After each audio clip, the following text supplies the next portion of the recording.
That would be why. Thank you so much. I'm glad I finally looked down. Okay, so I will start all over. You've seen me smile. Take that as my hello. We've done this 6 episode of, I've got 7 episodes of What Your Worship Leader Wished You Knew. This is episode 2. The first, as I was saying before I turned the microphone on, the first 6 episodes are all things that I recently surveyed worship pastors on. I asked them, after we've had this time of reflection during the pandemic and we've all had a little time to actually spend time improving parts of our lives that we don't normally get time to do, what is it that you'd like your singers to be improving on so that when we all get back together, we can really have incredible church worship? And they gave me a list. And as I explained in the first episode, the list I usually do, I'll do this every once in a while. I'll survey pastors or I'll just be in a group of them and I'll ask them, what are their top things? Number one top thing they wish their singers knew. And the list varies, but it's all pretty much the same. A lot of it's vocal stuff.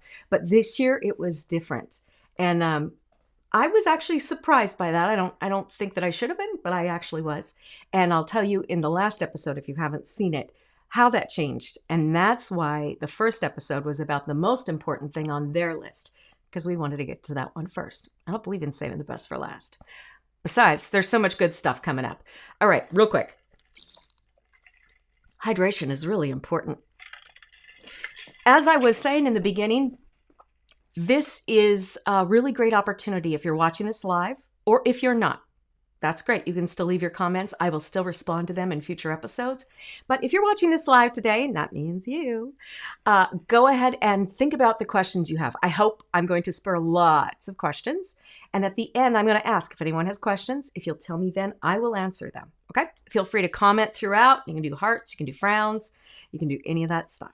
But we are going to get started today with the number 2 thing, which sometimes is the number 1 thing on the list of what worship leaders wished you knew, you worship singers.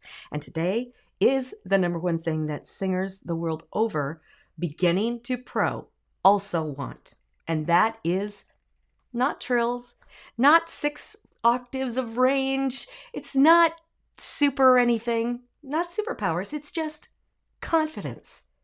It seems simple, but you'd be surprised how complex the issue of confidence is. If you don't have it, you are not in bad company. I've got some really major artist stories to share with you today about people who I've heard of, probably on the albums for, and have really struggled with confidence through their entire career.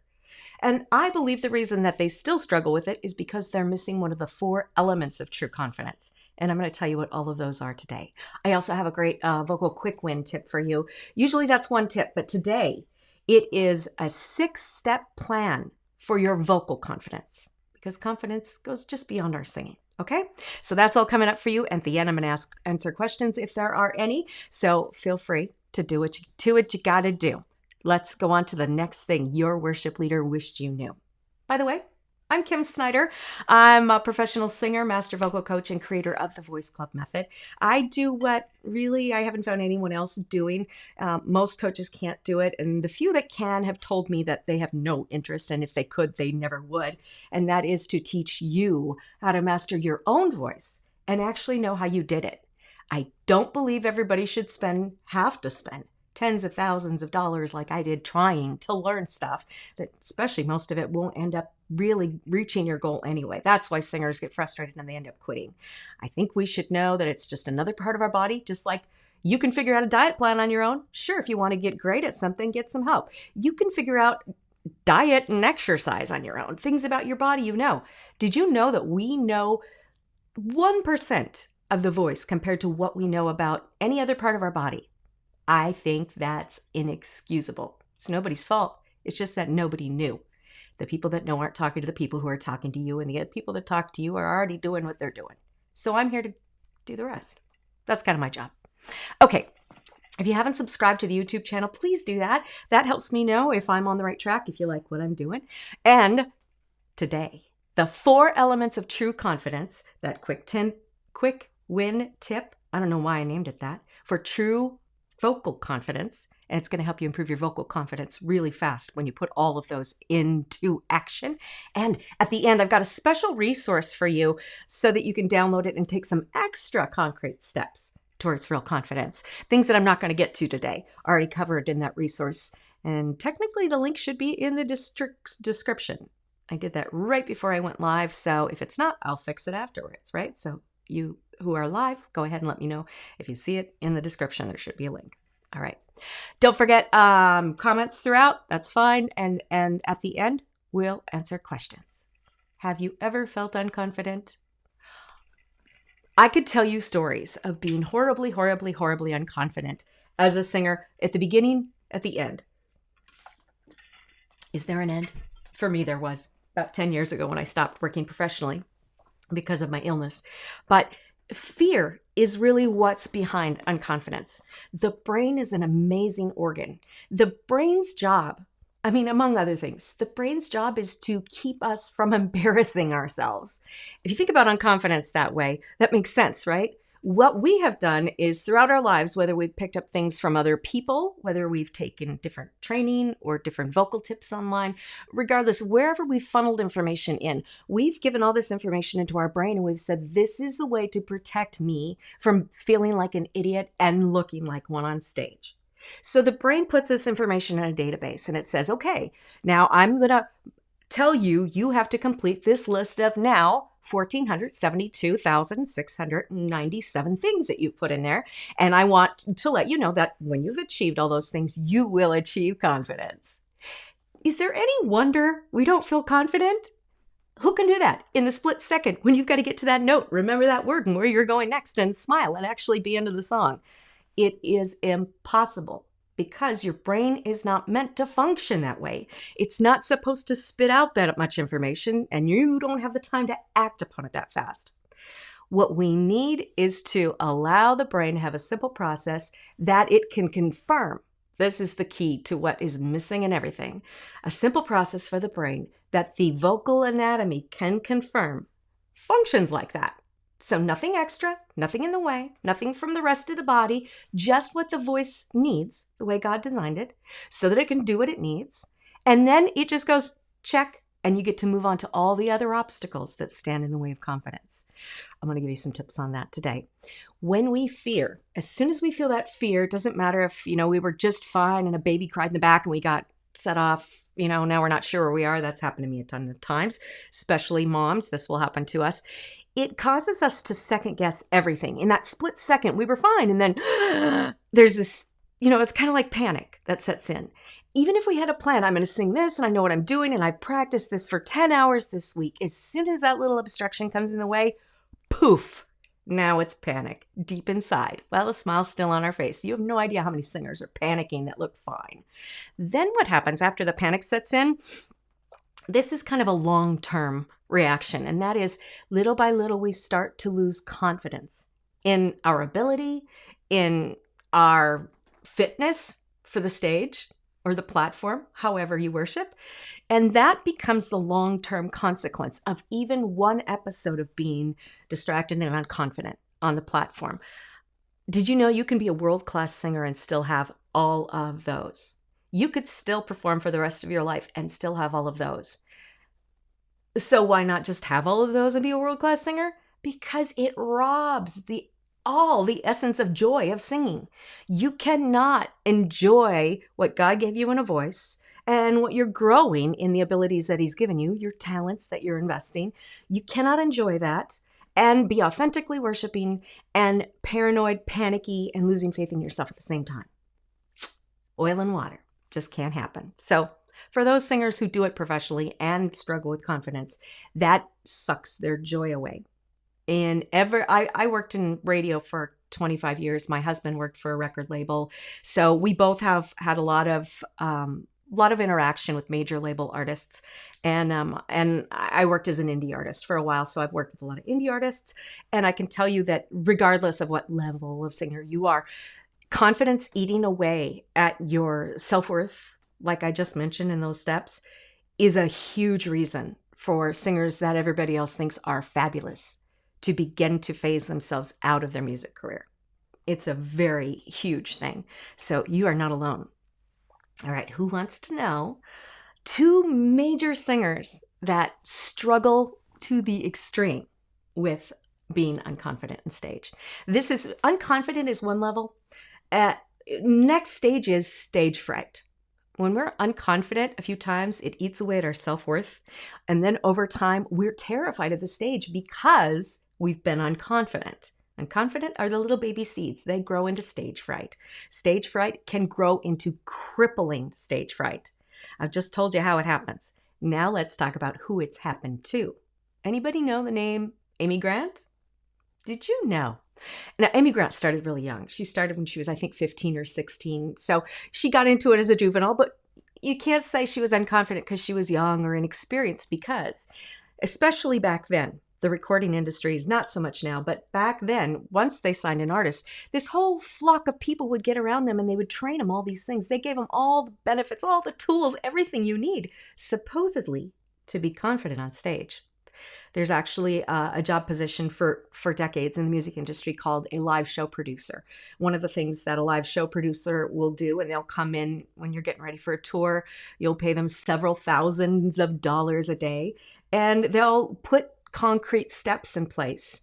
And a part of that is for showmanship. But the other part of that is for confidence for the artist. Did you know that? There are actual job fields to help artists be confident.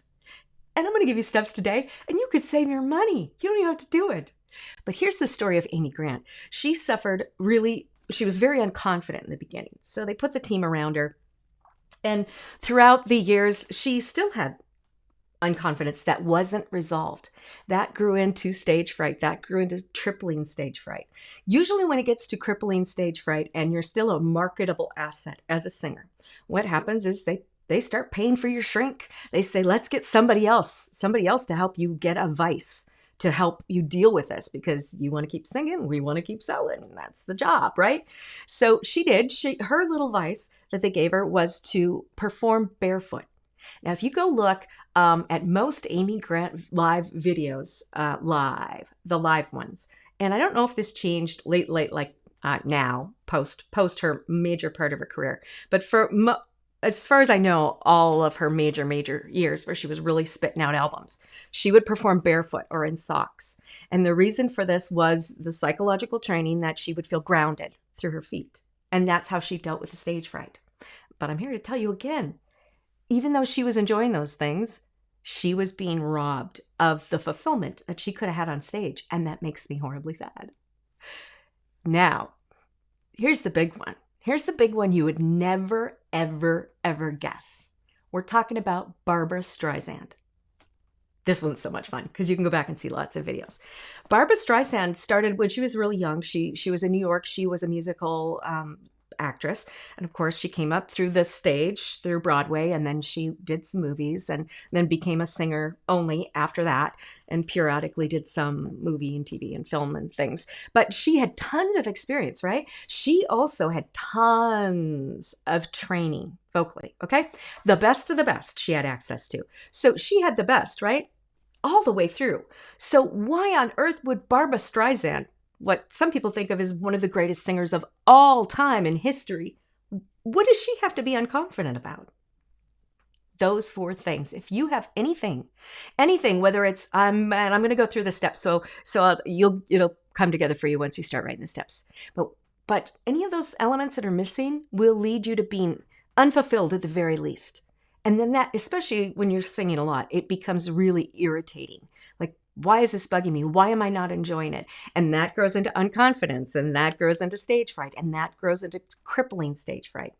Now, I don't know how early this started, but I do know that most of the live performances she did through the later adult part of her life, the adult part, post-Broadway stuff, when she started doing tours as a singer, you'll notice that she didn't tour a lot as a singer. For someone at her level, she toured very, very little. And it was because of the crippling stage fright. She also went to a psychologist, and I don't know which specialty it is, so I apologize if I've gotten the shrink titles wrong. I don't work in that field. She also went, and they did what they do. They gave her a vice. What was Barbra Streisand's vice? If you look through a lot of her live performances, you'll see throughout the show, she will have something to hold on to. Sometimes a man will walk her out holding her hand, let her go. She'll sing a little bit. She'll put her hand on a chair. She'll sing a little bit. There'll be a stair rail that curls up and she'll walk up that and turn around. So again, live stage producers will say, what's your coping mechanism and how can we build it into the show? Don't you feel a lot better about yourself now? Yeah. So it is really, really common. And the problem is most people don't get rid of it because they don't understand what it is. I'm going to help you to not need a vice. You don't have to have a label that pays for your clinical help. You don't have to have something to hang on to. You do not have to pull a staircase up onto the platform and cling to it for your life. I promise. I'm going to help you with that today. Okay? It all starts with what confidence really means. We've been told a lot of things that are just plain incorrect. We've been told that confidence is being brave. Oh, you're so brave up there. They'll say brave and confident. I've used the same terms used interchangeably. But if brave were confident and confident made you good, what happened to Rosie O'Dell when she did the national anthem? I'm just going to leave it there. Brave is not the answer, okay? Another thing that I've heard people tell singers, people that are paid to give their opinion, is that, if you just remember, here's everything you need to do while you're up there for one song or for two shows, right? Here's the list. You memorize the list. You make sure you've got it out down. And as long as you remember everything, you're going to feel so great up there. It's going to be so much fun. That comes from people who are not up there. Just saying, as a performer, that is not true, because you could have everything going on. And I see this in worship teams, and you see it too. All you have to do is look for those faces that are up there, and they just look like mentally they're just checking boxes. I'm standing straight. I'm looking at people. I'm raising my hand, So it's kind of almost a little robotic. It becomes very sterile. And when we talk about communicating our deep walk with God through our musical worship, this is a huge obstacle, right? If we're checking off boxes, I just have to remember where I stand, when I go, what the note is, how to hit it, what I'm going to do when I'm afraid I'm going to miss this note, if I can just tick those boxes. Well, if you are ticking those boxes, your brain's database is on that project. It cannot be on the, hey, let's go have fun and sing project. It doesn't happen. So that feeds our inconfidence, and that feeds stage fright, and blah, blah, blah. There it goes. Another thing that I've heard in addition to that one, really, or sometimes separate, I will hear singers get advice that not only do you have to know everything that's going to happen and memorize everything that's happened, now you just have to make sure that it'll happen, because we're totally in charge of everything, right? So they'll say, okay, well, and artists, especially new artists, and again, it's changed in the last few years now. An artist has to do everything for themselves. Ain't no one going to help you, just so you know. But it used to be that they would say, oh, but we've got these professionals in place. They're handling this, they're handling this, they're handling this. Everything is covered. So you are guaranteed that everything that's supposed to happen will happen like it's supposed to. You just have to remember what you're doing. Doesn't that sound simple? Piece of cake. I just have those 14,962,000 and whatever things in my head to do. No problem. Here's the problem. I'll give you a story. I was leading worship at, I think it was Atlanta Fest, for a big Christian music festival one year. And you get those big tower speakers that are like 2 stories high.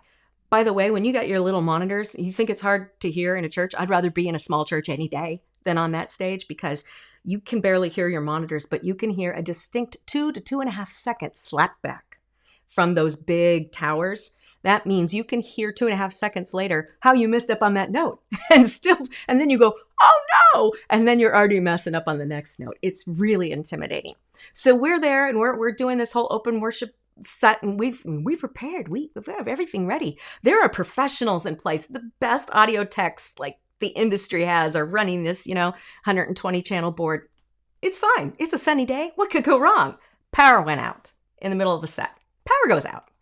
There is never a time where everything is going to happen the way it needs to. You can be the best singer in the world, and when things hit you off guard, it doesn't matter if it's the baby crying in back, somebody answering their phone hasn't turned the ringer off. We need a signal in the tech. Okay, church tech guys, you need to transmit like an RF signal that interrupts the ringing of all phones in churches. Just giving you a hint. Somebody should work on that. Patent it. Churches would buy that, I think. Just saying. Everything that we can put together, it only takes one unexpected thing to cut your confidence off at the knees, even on a best day. It happens. Unless you can do what it takes to have serious, true confidence. True confidence takes those things into account. Okay, real quick. This really happens a lot to worship singers when things are out of our control. Now, the power has gone out in the middle of a church service and worship for me before too. Things have happened to you like that. I'd love to hear your story of what has gone unexpectedly wrong. The biggest, oh no, moment in the middle of your worship team singing. I would love that. Leave that in the comments if you got one. But sometimes we have to sing sick, right? We're like, oh, I thought I was going to be really good, but now I'm sick and I'm croaking notes out like a frog. And now that will make me feel unconfident. I have to fill in last minute. I don't even know those songs. I thought I did, but they put a new one on. I haven't even heard that one yet. How am I going to do that? Pull it off in time. That's unexpected. Or how about a worldwide pandemic? That's unexpected. No one saw that coming. How are we going to do worship now? And we're all arranging, working with that now. But if you're caught singing in the middle of things go wrong, it doesn't take anything big. But the most interruptive, sure. The biggest obstacle that we have is not a crying baby. It's not somebody's phone ringing. It's not even the power going out when it happens, or mic stands falling over, or we could go on and on and on. It is the problem of something that goes awry in our voice. And it doesn't matter if everybody that is in your church says, you have such a beautiful voice, you're such a great singer, I so enjoy your worship. As soon as that note goes awry, somebody chops your confidence off at the knees. And for most singers, even singers that, just so you know, if you don't believe yourself to be a great singer, that potential is in you. I'm just saying, I know this for a fact. Secondarily, those that you think are great singers, this happens to them too. It totally does. I'll tell you the difference between why people might see you be unconfident and why they can't see them, or maybe why you don't notice they're doing it. I'll tell you that coming up too. The 4 essential elements of real confidence. This will help. I really believe it will. So if you're writing them down, we're going to get started. If you'll do all 4, this is what it's going to do, regardless of your ability, okay? Because this happens to all of us, from I am not even a singer to I've been a professional singer my entire life and I'm like so good, okay? Everybody in between, this happens. If we don't have confidence because of any of those things, we become terrified of singing at some point. Singing becomes something we don't want to do because it's not a good experience. And being terrified is not the way to sing. The 4 steps to real true confidence can move you all the way from terrified to really being excited about singing again and really enjoying it. And I'm hoping you haven't gotten to severe stage fright yet or terrified. That'll help. It'll help them, but it'll help you too. Are you ready? Numero uno. My Spanish is horrible. Number 1 essential element for real confidence. This is real life worship prep. By the way, this does not start at the run through. Like Sunday morning, you're just going to run the songs through and then the first service starts. One of the biggest disservices I think we have in the church, and this, honestly, I've been a part of tiny little churches and mega churches and on the teams of both. It doesn't matter how much money your church has. It doesn't matter how many conferences you've gone to. We, for some reason, we just don't either have access to, I'm thinking, or understand what our responsibility in preparation really is. And that's one of the reasons I do vocal boot camps at churches, is to try to do what we can to get information out there. Prep does not start at the run through, but by the way, this is not going to be some speech about your obligations as a singer and what all these things you have to, yeah, we ain't going there. I'm talking about how you can free up your time, your energy, enjoy singing, and do it great and be confident.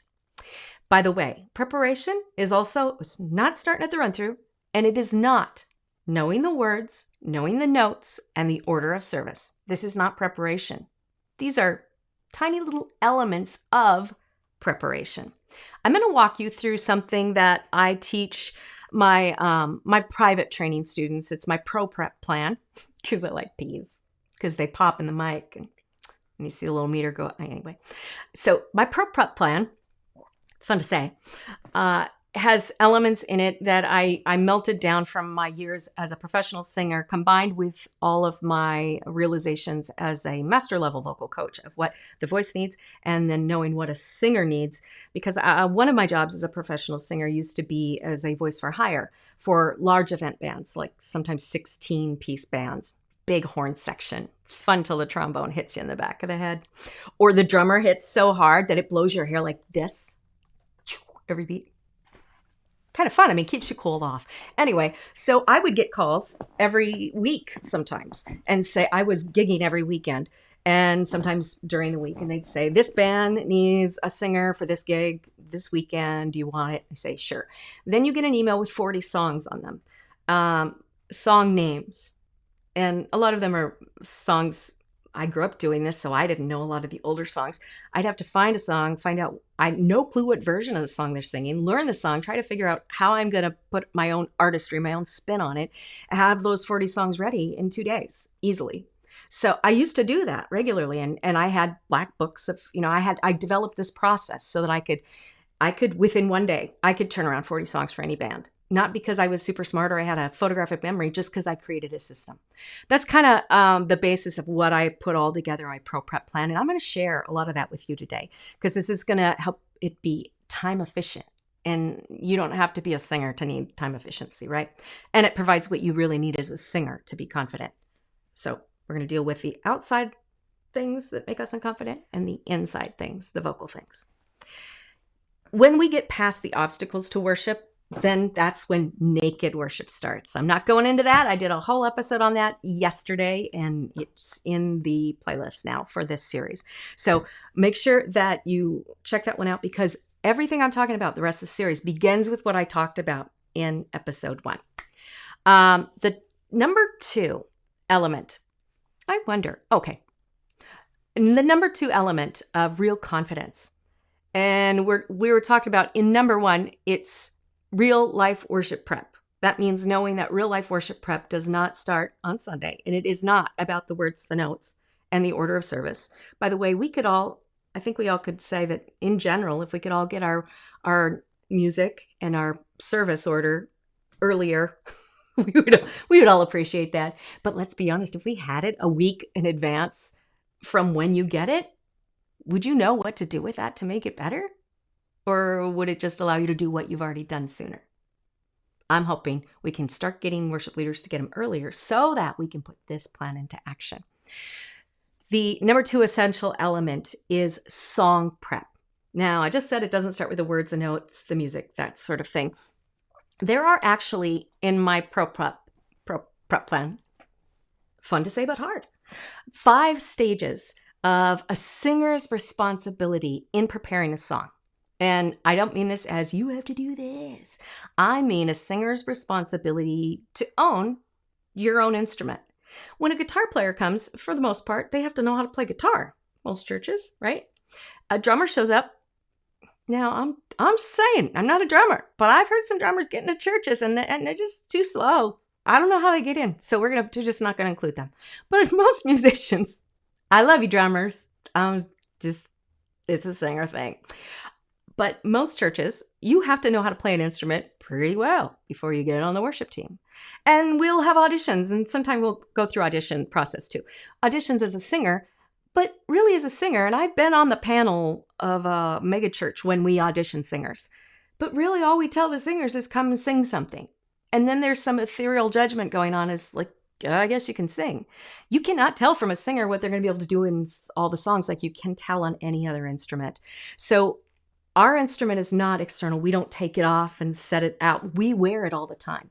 And because our instrument is internal, this is our responsibility. Anything that we do for this is our job, not our worship leader's job. It's not the choir director's job. If they try to help you with those things, great, but this is your responsibility. It's your instrument. You own it. So these are the things we do because this is ours, okay? Besides, you don't want other people doing this for you. You can get better on your own than anyone can help you with. Okay, so it starts with 5 things. And some of these things you've been doing, some of these things you've not been doing. I'm betting. Number 1 is the map of the song. Maybe you've heard this term before. If you don't, terms don't matter. They're just names that people give things to understand them. The map of the song doesn't mean, is it verse, chorus, bridge, chorus, bridge, chorus. Long worship service.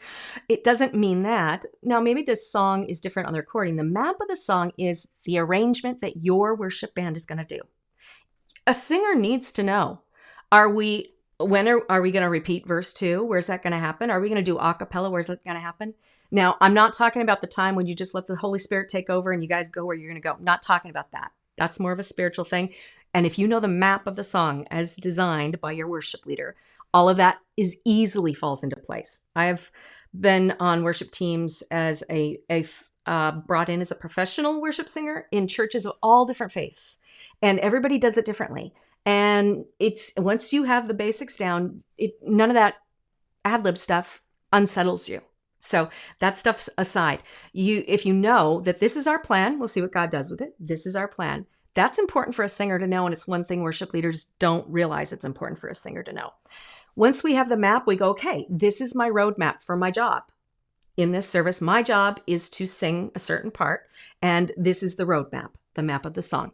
Then I need to know the words, because the words are kind of like the dots on the road, right? We need to stay near them so we make sure we're on the road.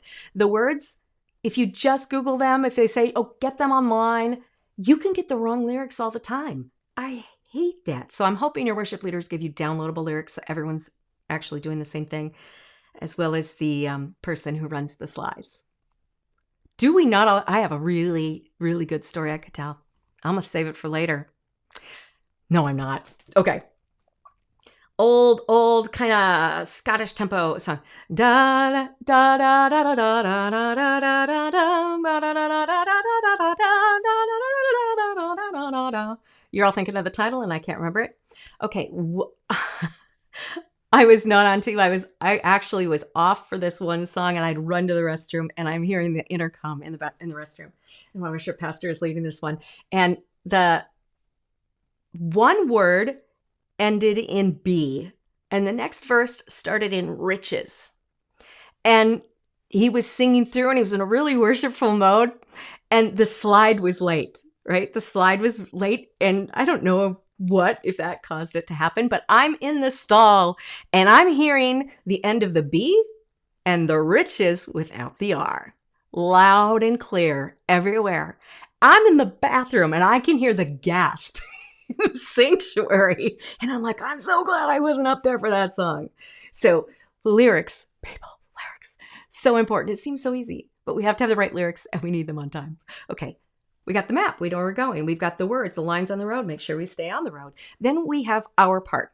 It is not important if that's the solo part. We're doing all the solo parts, and none of them we have a harmony. Harmony is harder than solo parts. So if you're doing harmony, even if you find that you're not really satisfied with how you're doing it, you should really be patting yourself on the back. Now, especially in this generation, there's so few people that know how to harmonize. And it's one of the things that I find I focus a lot with singers, training them harmony, which we used to all do in the church. Matter of fact, my mom's church, I grew up in a Nazarene church in North Dakota. And one of my mom's best friends left the church because she said, you guys sing too much. I just thought, what?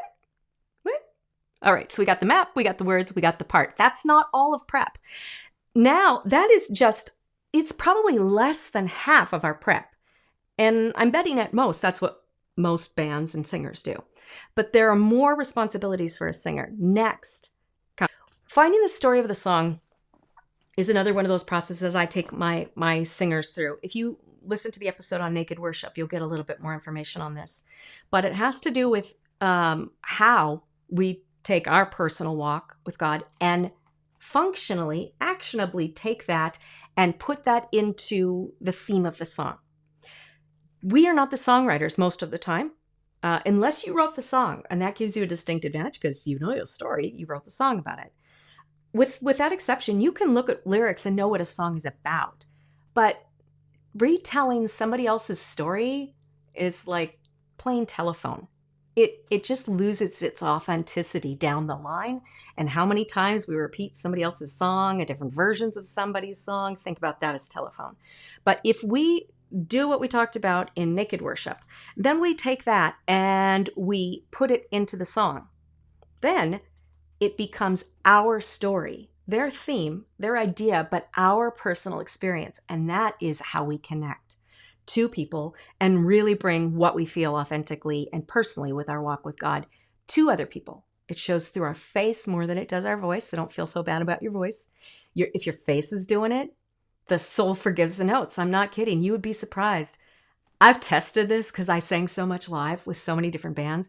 I would like test everything and I'd be like, if I don't do what they're expecting me to do this on this song, but I have a certain look on my face, will they all miss it? Let's see. I did a lot of that. I found out a lot of really cool things. Found out that audiences are a lot easier to please than you think they are. So number 4 is finding your story in the song. Okay. Super important. Starts with naked worship. That's how you find what your story is. And then you put that story, when you look at those lyrics, and I think I went through this in a little bit more detail in episode 1, so I won't do it here. But doing that will bring the song alive. Not only that, but now you're not repeating and regurgitating something. And repeating somebody else's stuff tends to get, it makes us numb and it gets old to us. If it's old to us, that's going to show on our faces and it'll be old to them before the note hits their ears. 4 is finding your story for the song. 5, the very last thing you do is vocal styling. Now, I find that I'm the only person that I can find that differentiates vocal technique, which means your voice's function, from vocal styling, which means your voice's bells and whistles. There's a reason I do this, and it's because of the depth of what I now understand about the anatomy of the voice and knowing functionally that those two things are separate in the anatomical voice. Technique is, think about it this way. I'm not because it's my way of thinking about it, but because this is the way your voice functions. Anything we do technique-wise does not in a lot of teaching, but should be running the vocal machine better, to make the vocal machine run well, and to make so if it's like an old car and you're fixing it up to get it run really well, and then to move it onto a race car, right? So it's the internal work for the machine. Vocal styling is what color paint you choose, if you do fuzzy dice, if you're going to put those low riders in. That's what I need. When I turn 60, I'm going to get one of those. No, I'm not. Still holding out for an Acura. Anyway, so bells and whistles. Now, I'm going to tell you that there is only one exception. I'm going to give you some examples of vocal styling so you know what I'm talking about. Trills are the most common one people think of. Dynamics is a vocal styling too. Anything you do to that song that is not the basic melody, even if it's laying back on the beat, rushing the beat, any of those things, by the way, don't do that unless the singers are singing with you on your part at the same time. Do it with you, because that's a train wreck. Any of those things that you do that are not the essential melody of the song, that you do because of feeling your story, those are styling tools. What I will tell you, the number one, I think as far as I found, there's only one styling tool, bells and whistles, that can and usually does become a wrench in the motor of your vocal machine. And that is the styling tool, which is flipping. Flipping is when you go to your big voice and then it flips out to this airy thing. I bet you felt this. Does it, guys, girls? It happens to us all. And guess what? Songwriters do this to us on purpose. Most singers in the world, even professional singers, cannot get through the middle, which is the core. Most pop singers sing an octave and a half. Okay, we're not going to get caught up in notes because the human voice, the way it was designed, covers 3 octaves. You were given 3 octaves. Every single note comfortably accessed. You were given at birth 3 octaves to sing with, to have fun with. This was your gift from God. But because of the wrenches we put in the system through getting at things the wrong way, none of us can really do that. Very few of us, right? And someone does them, we're like, oh, they're so amazing. You had it too. You just have to take the wrenches out of the system. But most people have trouble in the middle of their range. So you'll take what was meant to be a 3 octave range and you shrink it down sometimes to 1 octave. Most singers think they can sing well in an octave. Some singers think they can sing 5 octaves, but if we do a range test that we developed, they can see that most of the notes in the middle are missing. You can't just count the beginning and the end because most notes that are missing in people's comfortable range are right in the middle. Now, songs do this all the time by, what I call popping the octave. The verse starts really low, and then it'll pop up to the chorus. almost always it'll pop up an octave. It doesn't matter if you understand any of those terms. You know, it starts low and then it jumps way up. And then the bridge, no, right? But when it starts really low and it pops up, it's designed for the singer, by the way. It was designed for the original singer in that key to avoid those missing notes in their range that are not working functionally. It's the part they can't get into those gears in their motor, right? So the song is designed, and because most singers don't get through those gears anymore because of the junk we've thrown into our engine, so those songs are almost without exception now designed to skip 2 gears and jump to something else. And then we're like, oh, but I can sing the low, but I can't jump high. Now we've caused more problems, right? When we flip on purpose, it's yodeling. Basically, it's yodeling slowed down. I can't think of a song. I should have come with one. Let's do, anyone got a suggestion? Amazing grace, how sweet. No, this is a good old one. Now, save the wretch like me, I was lost. That would be a normal song. I got to come up with a new one. My mind is blank, folks. Just sing one. So when the voice flips from you can hear how it's rich and powerful. Actually, just do that. And it doesn't have to be on the note. Just find a comfortably low note. And then jump to something that's super high in your mind. They do not have to be an octave apart. Doesn't matter. If you'll do a big bottomy note, and then you'll just jump to a light high, what feels to you super high note, you'll feel this difference. It's it's big, it's powerful, it's rich. It's your chest voice. That was a bad flip. I've heard those before. Hear the little flip in there? It's, I could tell you the anatomical process. I find it fascinating, but we don't have time. Okay, that process, when that happens, that takes, there are two muscle groups. I got it. 2 muscle groups in the vocal anatomy, okay? Bicep and tricep. Just think of that. Just think there's 2 muscle groups, right? And in order to get a barbell up like this, you've got to have these 2 muscle groups working well together. Even if they're both well developed, which generally is never the case unless they can work together, right? Because you build them by working them together. If the connecting tissue doesn't know how to hand off one muscle group to the other, it'll be clunky. This is me lifting weights, right? And this is, that's literally what's happening in your vocal muscle. It's starting at one point, but it doesn't know how to transition to the other muscle group. And it's like, well, I guess let's just throw this there. When we flip as a styling tool, it used to happen a lot in country. Now it's all over the place. Flipping is a styling tool. It is, because it's color, it's something fancy, it's a bells and whistle. We can add to a song for flair, but flipping is the only vocal styling tool that I've come in contact with, and I can even think of in all my many, many years of song work, that can actually damage your voice. Generally, if you do this a lot, you are avoiding that entire middle part of your voice where the coordination happens. Most of our notes happen in this part right here, not here, not here. This is what we count from our range, here to here. Most of our notes are here to here. But if we're flipping, we tell this, we tell our voice that that's the way we want it to sing. Then what happens, matter of fact, I could give you vocal examples in students. Some students that I've trained will go out on the road and they'll be with managers and things. And then those people are like, oh, do that thing. That's so cool. Do it and everything. And that's great. A producer's supposed to get the sound they want for a recording. That's fine. That's their job, right? But as a singer, if you don't know that if you do that constantly, you are weakening most of your notes, eventually what will happen is you'll find you cannot reach those notes. You can't sing powerfully on those notes like you used to be. And then you're like, oh, I guess I'm just not that talented. It's not that. It's just that styling tool will weaken at least half of your range over time, and eventually can cause it to be so inaccessible that you believe it doesn't exist. I kind of specialize in getting that back. But so flipping, do it, but here's the test. If you go from strong to really light, and you like that airy little flippy little thing, that's great. But when you're on your own and you're rehearsing a song, if that's where the story leads you, and your personal story is what should determine dynamics, which are styling tools. Trills, all that stuff shouldn't be put in because they're cool. They should never be put in because some other singer did it on the MP3. I know everybody believes that. It's not true. If I bring my personal story in someone else's song, then I am communicating my personal story, my personal walk with God. That's the only thing that's going to connect. And when I tell my personal story and those images and those memories are running through my mind as I'm singing that song that I know the words to and I know the map to, right? I know my part. I know those things. Those are a given. They have to be.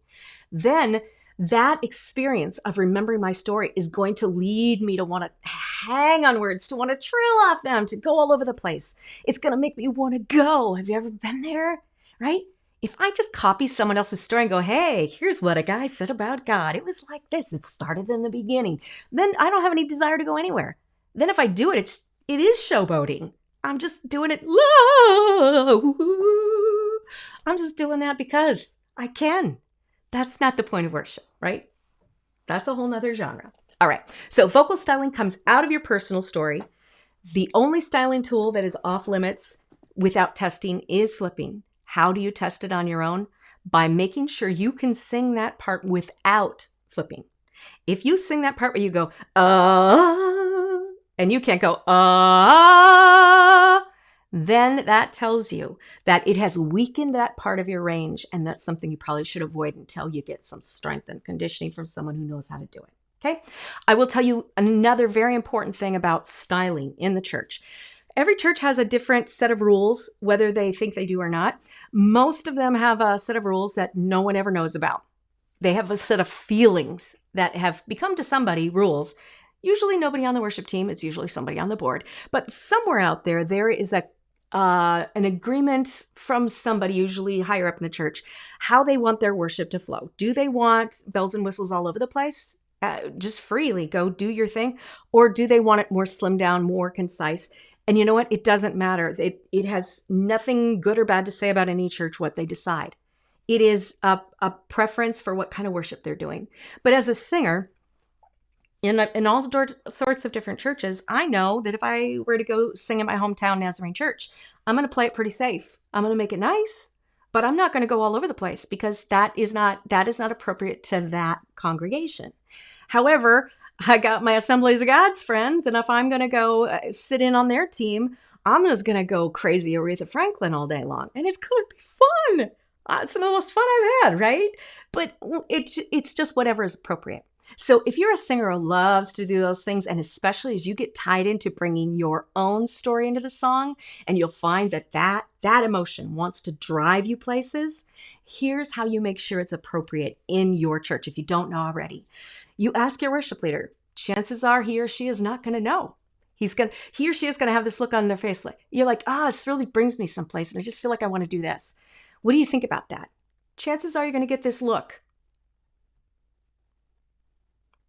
And what does that mean? It doesn't mean, I don't think they should do that. Oh, that would be awful. That's what we think it means. What it means is, oh no, I don't know. Are we allowed to do that? Who makes that decision? Who am I supposed to talk to? That's what that is, right? So when you say, man, this really brings me here, and I've been working on this song alone, and this is what it reminds me of, and God really leads me to this place, and then I do this thing, and do you think that's okay? Sometimes they'll say, well, sing it for me. And then you'll give them an example, and they'll go, there's nothing wrong with that. But many times when we think we take it personally, because we're artists, right? Our instrument's inside, so it's tied to our feelings. But they'll say, let me get back to you on that. Try not to ever take that personally. That means they don't know. And in most churches, no one ever discusses things like this. They'll go ask probably their pastor, and they'll say, is it okay if we do a little bit of this or that? And they won't really know what it means. At some point, someone should ask you to do what you're doing so they can get an idea. Or maybe they'll just be like, yeah, whatever, wherever the Spirit leads you. Then you know that you feel free. I've been in churches where I didn't check ahead of time earlier on. And this is how I learned to do this, by being in so many different kinds of churches. If I didn't ask and I'm in the middle of a song and I'm going someplace, there have been split-second disruptions in my own confidence just because I'm thinking, oh no, is that okay?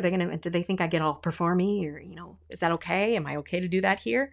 So it's another removing an obstacle to your authentic worship and your confidence on stage to know that's okay. So this is why, number one, your naked worship drives everything. If it weren't for your naked worship, you wouldn't have your story. If your story wasn't leading your styling, you wouldn't know what kind of things are going to come out of your mouth to color that story, to help tell that story and communicate it. So you couldn't go to your worship pastor and or your worship leader and say, what do you think about this? And you wouldn't know how to give them an example of what that is. So it really kind of goes in place. All right, we've got the song, the map, the words, we got the notes. We found our story to communicate. That's powerful, so powerful. Then we've let that story take us some places, vocal styling. Have you ever gotten to that part in your practice where all of those things happen? If you get to that point, when you get to worship, it's just like, yes. It is so dramatically more fulfilling as a singer. And I'm not talking about if you can even hit the notes. No joke. Ready for number 3? Okay.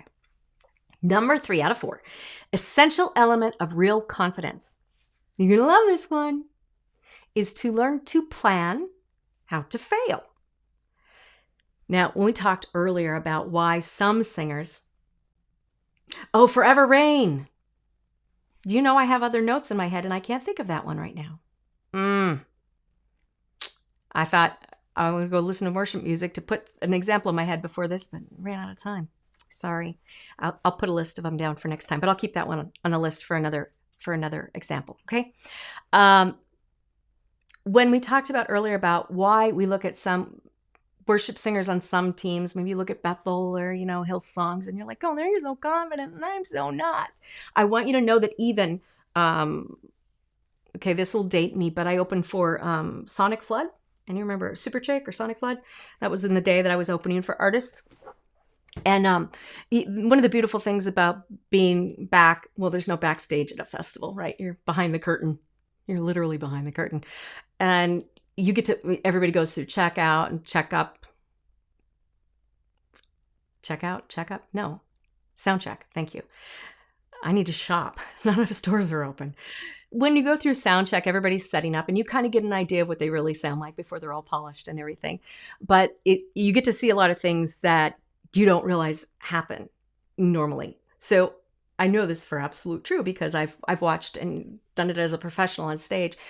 The reason good singers look good on stage, and it doesn't matter if they happened into this, they guessed into this, or they actually knew how to get there. I think knowing how to get there is the quickest way. It's kind of why I do what I do, to help you.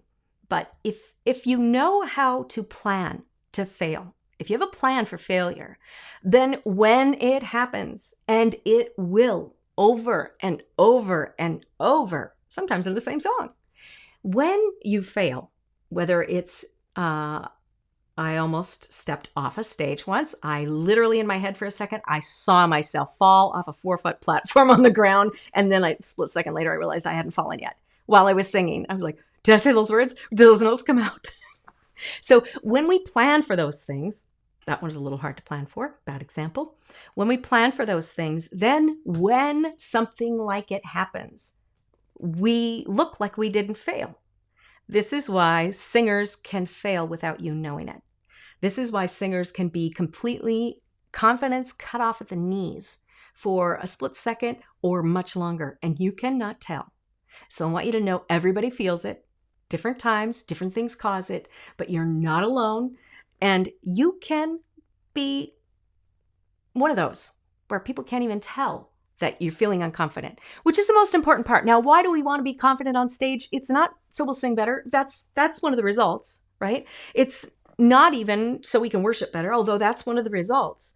We want to be confident because the whole goal of worship, and this is the beautiful, unique genre that worship singing is, outside of any other singing your voice can do, worship is so beautifully unique because our purpose in singing everything else is to be good, to be entertaining, even to connect with the audience. That is our goal.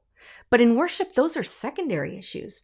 Our primary goal, way out ahead of the rest, our primary goal is to take that naked worship and take the cream off the top, like we talked about in episode 1, and to lay that out for other people to see so that they can see what your worship looks like. It's not your naked worship, which we talked about in episode 1. It's what we take that part into corporate worship. Now that drives everything. Like I said, you have the map, the notes, the words, that's stuff it's just tick the boxes, stuff that has to be in place for you to get on the road. But how you move forward, and if you move forward telling your story, has to do with number one, your naked worship. How much that story will drive forward and how much zap that has totally depends on your naked worship. But where that's going to go, I mean, and how many curves it's going to take is styling. That comes from what happens in your story. If your story isn't locked in on that song, then all the rest of those things just become additional ticks on boxes that are like, oh, they did that. Oh, they did that. And will people say you're wonderful? Yes, they will. Will people compliment you and say you're a great singer? Sure, they will. But you, I promise, will never taste the fulfillment that is really deeply worshiping authentically through the genre of worship music. There is no other kind of singing, no high. I've sung in front of over 100,000 people. It's cool. All right, it's cool. But I want to tell you the most powerful moment of my singer in my life. And you'll hear recording artists that are believers tell stories like this all the time. So you got to believe it has nothing to do with the crowd. It just happened to be in front of a crowd. I was leading worship, and in the venue, the sun was setting behind the venue, and it was like a big bowl amphitheater, and the sun was setting behind it, so you couldn't see anything but the people and the skyline, the horizontal sky. The sun was setting, perfectly blue sky, Kansas City, I think, and we were leading worship, and I can't remember what song it was a while ago. Doesn't matter. We were singing, and one of my favorite things to do when once I've been sitting in that authentic storytelling worship part for a while, I love when I can hear the worship catches on. It's like a flame. You light your flame and you go like this instead of the people in the back going like this. You on stage, you light your flame, and they get a peek into what goes on in your naked worship, and they catch fire. And you can tell when it happens because you don't have to tell them to sing. They start. That's when it happens. They start catching flame and it starts spreading. And as soon as you hear that, oh, best moment of my life, you get to back off little by little by little by little. You move your flame back and you watch theirs turn into a huge roar. And pretty soon everybody's just this huge worship just going out. It was like, Now that is a minuscule taste of heaven. I would go just for that. Just saying. You don't need one person. You don't need 1 million people. You don't need 1,000 people in your church. You need to have naked worship. And then you need to let your naked worship come through that story. That is the flame. So, sorry, powerful moment. Planning to fail. Let's get back there. What does failure look like? Now, don't say it's when I don't hit this note or then we can fix all that. Okay, I'm wrong. It does have to do with missing those things, right? I'm going to give you some steps that you can go through to, pretty sure I have some steps here that you can walk through so that when those things happen, you can kind of make a plan for them. If I don't see them on my notes, I'm going to give them to you anyway, because less fear is more confidence. Fear is the first thing when confidence gets napped at the knees. The first thing that happens is fear, then panic, then self-doubt. So we want to avoid that whole process. Oh, yes, I think it is coming up. Okay, number 4. Are you ready? Write it down. Number 4 essential element of real confidence is your vocal condition. All right, I've given some vocal stuff already because that's kind of my thing. But I have to go into this one. I left it for last, even though this is the second most important thing after naked worship is your vocal condition. Because the vocal machine, if you have a lot of wrenches in your vocal machine, and from my experience working with singers that have sometimes more than one vocal degree, vocal master's degree, the more education you have, I'd put my money on the more wrenches you have in your engine. I find this to be unequivocally true. The more wrenches that have been put there, the more rules that some very well-meaning people got from some really great thing that happened once, probably several hundred years ago. I actually went through the entire history of singing. I studied the whole thing to see where it went wrong because it bugged me so much. And I was so shocked to find out what's at the core of why this stuff is wrong. And I think I'm going to put it into a book this fall called Game Changer. So if I get time, I'm going to finish that. And that's where all of that, why? It's not because I'm super smart and everybody's dumb. It has nothing to do with that. Everybody wants to help. Everybody wants to do the right thing. But there are concrete reasons why 95% of all of the vocal education that you've had access to will put wrenches in your system. And the other 5% will only help some of them come out. And that's inexcusable to me, considering what we know about the rest of the body and what I learned through having my voice destroyed twice. So our biggest source of unconfidence is our vocal condition. Why? Because we've not had actionable solutions. Now, I'm saying this as somebody who has literally spent tens of thousands of dollars through my life learning every kind of singing technique and method out there, studying it, paying for it, trying to master it because people were paying me to sing. And it's not easy road when people start paying you to sing. You start realizing when I feel unconfident and I know I'm getting paid for this, then I'm like, no, I got to fix this. I can't take a chance this note will come out.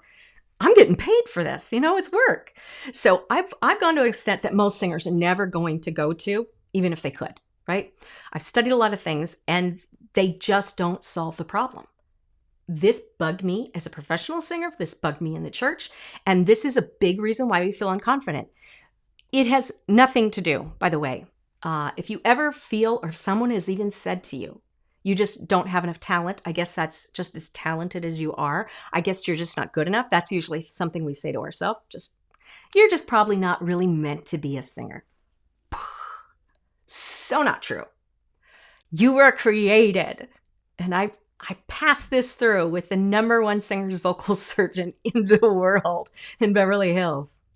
When I had my voice loss and I was scribbling my dry erase board, I said, what about this? I think this. This is what I've discovered. What do you think about this? And he went, And here's what I told him. I said, I believe, based on everything my voice has taught me through repairing my voice, at that time, only one time, through a voice ending condition. I said, here's what I believe about what the anatomy can do.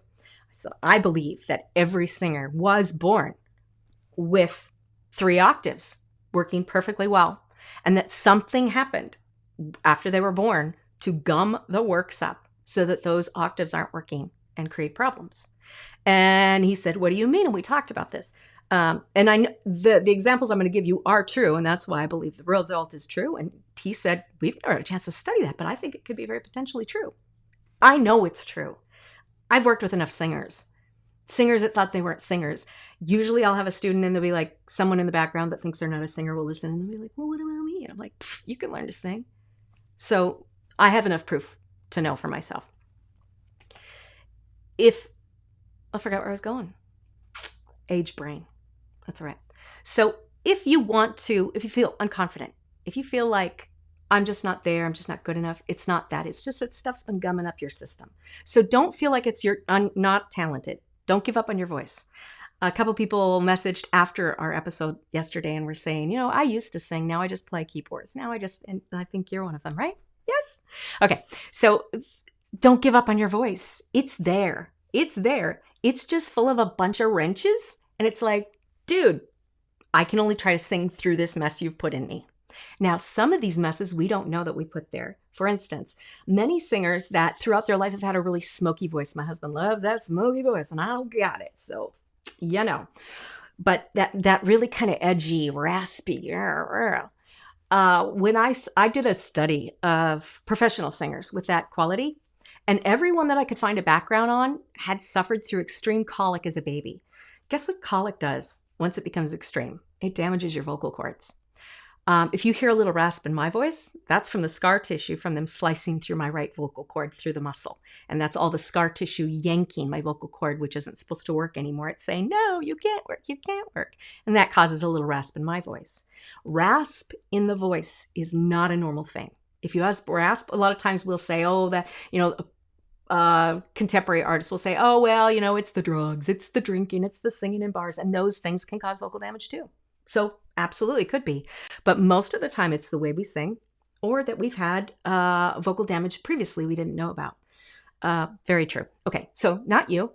It's just the system needs to be gummed up. If you're like, well, what if I have vocal damage? Twice. They killed my voice. Twice. Everybody in the world said it was never coming back. There was no hope. Don't bother. Everybody. 3.5 octaves now. There is hope for everybody. Okay? It's just about how you get the wrenches out of the system and understand what it feels like for your voice to run free like a wild horse. That's Never ridden a wild horse, but I'm guessing it does. Until you know how to get your voice to do what you want it to do when you want to do it. Now, does it sound like a pipe dream? As a professional, I never would have believed that you could do that. Get your voice to do what you want it to do when you wanted to do it. Once I was in a Steely Dan tribute band and really difficult harmonies, which is very fun for me. So one of the singers I was in the band with at the time had what people would call it, just a natural gift, so naturally talented. And at the time, I didn't know really much. I was still in this very expensive search to uncover why I couldn't do certain things in my voice and why they were hard and why it was strained and why was I not better by now after all those years of singing professionally and doing all that work. And I said, well, when you do this part in this song and you do that, what does that feel like? And I said, well, how do you get there and how does it sound the same? I've just always been a good singer. I'll never forget that. She's a really nice person. But this is what happens. We tell people, oh, you're just so natural. I'm just good. I was just born that way. But since then, working with singers, we've taken them from, I'm not even a singer to, yeah, I can do that. So I agree. We should all be saying, I'm just born that way. It's just that now we need to learn how to sing that way, the way we were born. But I want you to know you're not alone.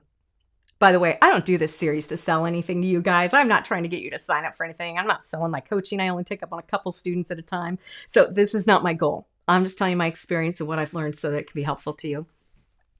There are physical limits to what the bulk of everything you'll find out there to fix your voice can do. Physical limits.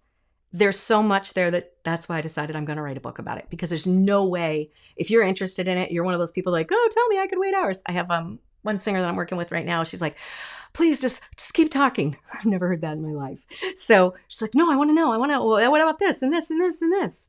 There's just so much there that I had to uncover because I had to in order to get my voice back, that I think everybody should know.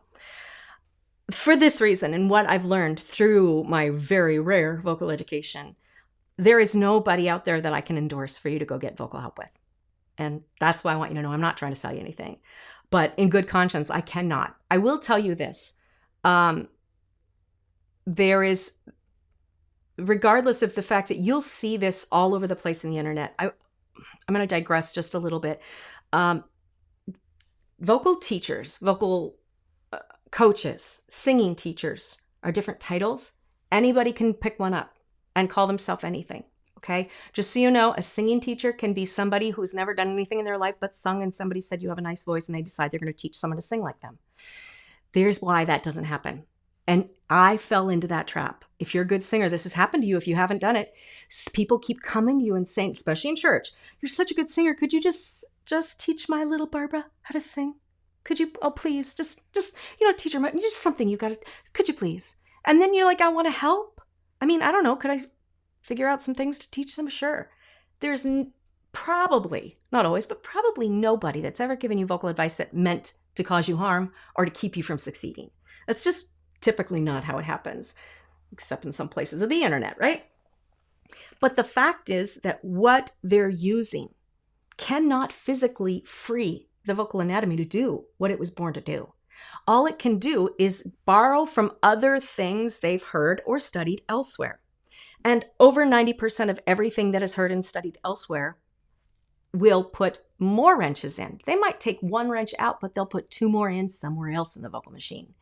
And then you'll find out, I'm singing so great now. I can yell this note now. Oh, I'm not going to name names, but there's a guy on the internet. If I named his name, you'd probably have heard of him. If you sing regularly, you've heard of him. One of his videos, and I tend not to go watch people's videos because it makes me deeply sad, depressed that singers are falling for this, and I can't get the word out to enough people in time. But he said, if you want power notes, we'll get you power notes in 10 seconds instantly. I'm like, yes, let's see what you got. He says, okay, you yell, right? You yell and you just hold a note, sing a note, hold it, yell, sing a note, hold it, yell. Will you get a power note? You absolutely will. And when you start to go singing all your power notes like that, guess what's going to happen? If you are a high use singer, by the way, I didn't have this part in here, but who do you think has the most vocal surgery of all kinds of singers on the world? Do you think it's rock singers? It's not. It used to be. Well, Let me just hang that up. Awkward. Well, now you know the secret. I'm using my phone. I thought I shut that thing off. Okay. Still with me? Let me know. Okay. It used to be that it wasn't rock singers. The most vocal surgeon went to Metropolitan Opera tenors, guys. I want you to think how a Metropolitan Opera tenor sings. A lot of times guys in the church would be like, I don't know, I'm a baritone, I'm a tenor. There's all of that stuff is not true too. And that's a whole different thing. You are not a bass, you are not a soprano, you are not an alto, you are not a contralto, you are not a baritone, you are not. You are a 3-octave wild machine that can go everywhere. Those are just classifications made for notes. That's all it is. They're job descriptions. Your voice is the person. That's just a job description in a song. So you're not any of those things. You're pretty much 3 out of 4 of those things. When you sing your 3 octaves, you're 3 out of 4 of those. Easily. Okay? But it used to be that the Metropolitan tenors had the most vocal surgery. But guess what? That has changed recently. Vocal surgery happens when we're doing something that is not anatomically healthy or correct, puts a wrench in the system, and we do it repeatedly and often. That's how we get to vocal damage. So some singers are like, well, I've been doing it this way forever and I've never had any vocal damage. Well, you probably haven't done it at a high enough level often enough to have damage. And that's great. Doesn't mean you should keep doing it, because when you want to sing more at a higher level, that's exactly what will happen. But guess who has the most vocal surgery now? Guess who goes to see the specialist more often than anyone? Worship leaders. There are divisions of use in the voice that I use to tell if a singer is a casual use voice. I categorize how much use is your machine getting. How much of a motor do you need to be able to run through that? If you're an exerciser and all you do is walk around the block once a week, you don't need any private training for that. But if you're getting ready for the Olympics, that would be dumb to just hire your softball team coach and say, hey, can you get a workout plan for me? Okay, it's a machine. But when we put a wrench in the machine, you may not notice it's there. When you start running that machine at a high volume, it's going over and over and over, and it's running, and it's running Wednesday, and it's running Saturday, and it's running Sunday all day, and a couple other days because you're running through stuff. When that machine is running with those wrenches in, that's when it causes vocal damage. And because we do things like flipping, we talked about before, and approaching power the wrong way, approaching airy, breathy the wrong way. I'm going to talk about this in this series too, kind of what's happening and what we should be doing and how to avoid that kind of stuff. But because we do those things, that we get those advice from everybody, well, that person's been teaching forever. They must know something. It doesn't mean anything. Honestly, it's disturbing to me, but it doesn't mean anything. It doesn't mean they can help you. If they have 50 comments that say 5 stars, I am an incredible singer because of this person, it doesn't mean that you're guaranteed not to have 6 more wrenches thrown in your system. It doesn't mean that. There's no definitive way to know. That's why I don't refer anyone. When I lost my voice the first time after almost dying from sepsis and coming back to find that I had severe vocal dysphonia, which means a strangling of the voice. It meant all of the muscle outside of the vocal machine. Every time my vocal machine would try to start up, it would start like that. And all the vocal muscles would go and just squelch it, not let it, very painful. And so then this little vocal machine is like, dude, where's all this space? It's like one of those car crushers comes in. Your voice is the engine inside this car of your styling. And this big car crusher goes, that's what vocal dysphonia feels like. Strangled voice is putting it mildly. When I had that, it was, I couldn't teach. I had started working, actually removing vocal damage from some professional singers right before this happened. When I had already started developing things, I've been doing a lot of research on the anatomy of the voice and the science of the voice, because I can't get into all of that. There's just stuff wasn't available. So I started trying to figure it out with some really advanced resources and started helping some people with vocal damage. Then this happened to me, all because of a gig that went wrong. I'll tell the story sometime. But when that happened to me, I had a good amount of people I was helping, and I thought, I got to send them someplace. I got to send them to another coach. I had, the year before, probably a year and a half, I had been guest coaching at a friend's studio, and he taught a speech-based method. And you've heard speech level singing before. You've heard of speech-based this and mix and head voice and chest voice and all these terms. I'm going to give you a heads up. Terms don't necessarily mean what you think they do. In my research, I found just existing right now, just right now, there are 4 completely different definitions out there for the word mix. And guess what? None of them have pretty much anything in common with each other. You can't trust terms. You can't just look on somebody's thing and say, that's okay. I knew that my friend that owned the studio, I knew what he coached like because we used to, do this little coach thing banter between, I heard this. What did you do for that? Well, I heard this. What'd you do for that? I thought, well, I know what he does definitively. I know he won't hurt them. And there was literally no one else I could think of that I couldn't guarantee wouldn't hurt their voices. I wanted someone to pick up where we left off, and I couldn't find anyone. But I thought, I know he was a very advanced speech-based instructor, very, very high up, and I knew he wouldn't hurt them. So I thought, well, that's just where they're going to have to go because I'm never going to speak again. So I told them through email, here's what's happened, and this is where I'm going to send you. He won't hurt you. I said, you'll like him. He won't hurt you. They all quit within a month and a half. They all quit. And I didn't find out till much later. I was going through surgeries and I said, why did you quit? And they said, it didn't hurt anything. It didn't take anything away, but we didn't learn anything. It didn't empower us to do anything. And it didn't get us to the next goal. Just didn't get us there. So I can tell you that, not definitively, because it's too widespread now. A speech-based method, if adhered to completely as the science dictates, and the science of the speech-based method is from the 1970s. All of it. They can put in a couple new studies, but nobody is teaching from the new stuff. If it is taught exclusively according to the science that we knew about the voice 40 years ago, 50 years ago, then a speech-based coach should not put wrenches into your system. And that is the best I can offer you. Do you know that's the only reason I do what I do? Because that's the best I can offer you. That's why I couldn't find an answer. That's inexcusable. By the way, that's why I do free every fall, except for this one. That's why I'm doing this series. I do free vocal boot camps. I'm in Seattle, and I go to churches free, and we stay until the questions are answered. It's my most fun thing in life to do. What I told one church, we'll stay till you turn the lights off. They didn't believe me, but their operations guy came in several hours into the dark and shut the power down in the building. I said, well, okay, we're done. Everybody stayed and kept asking questions. That's what I do. And if people will fly me into their church and let me stay in their extra bedroom, I'll come do it for your church too. So it's the best I can do with the rest of my life is try to serve singers with the best way I can with what I know. So I want you to know that your vocal training, your voice can do it. I want you to have confidence in the fact that it is not your talent. It is not your lack of anything that is causing those wrong notes. Pitch, we talked about with one of our people that was in the session yesterday. Pitch.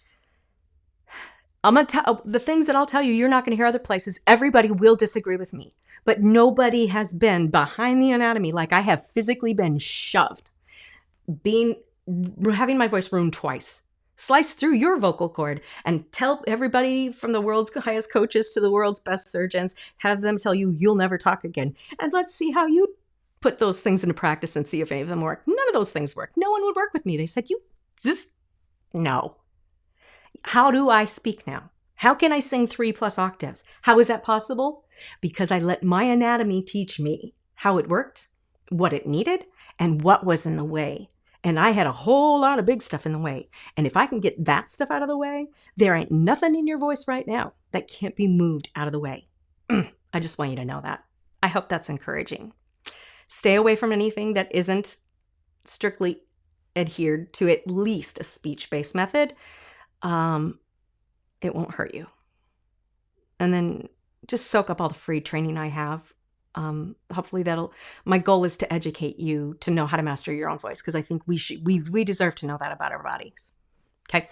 Okay. I kind of covered that. I want you to come away with this. Training our voices is our responsibility. Now, once I've kind of shared with you heart to heart why I couldn't find help for my voice, why I can't refer you to anybody.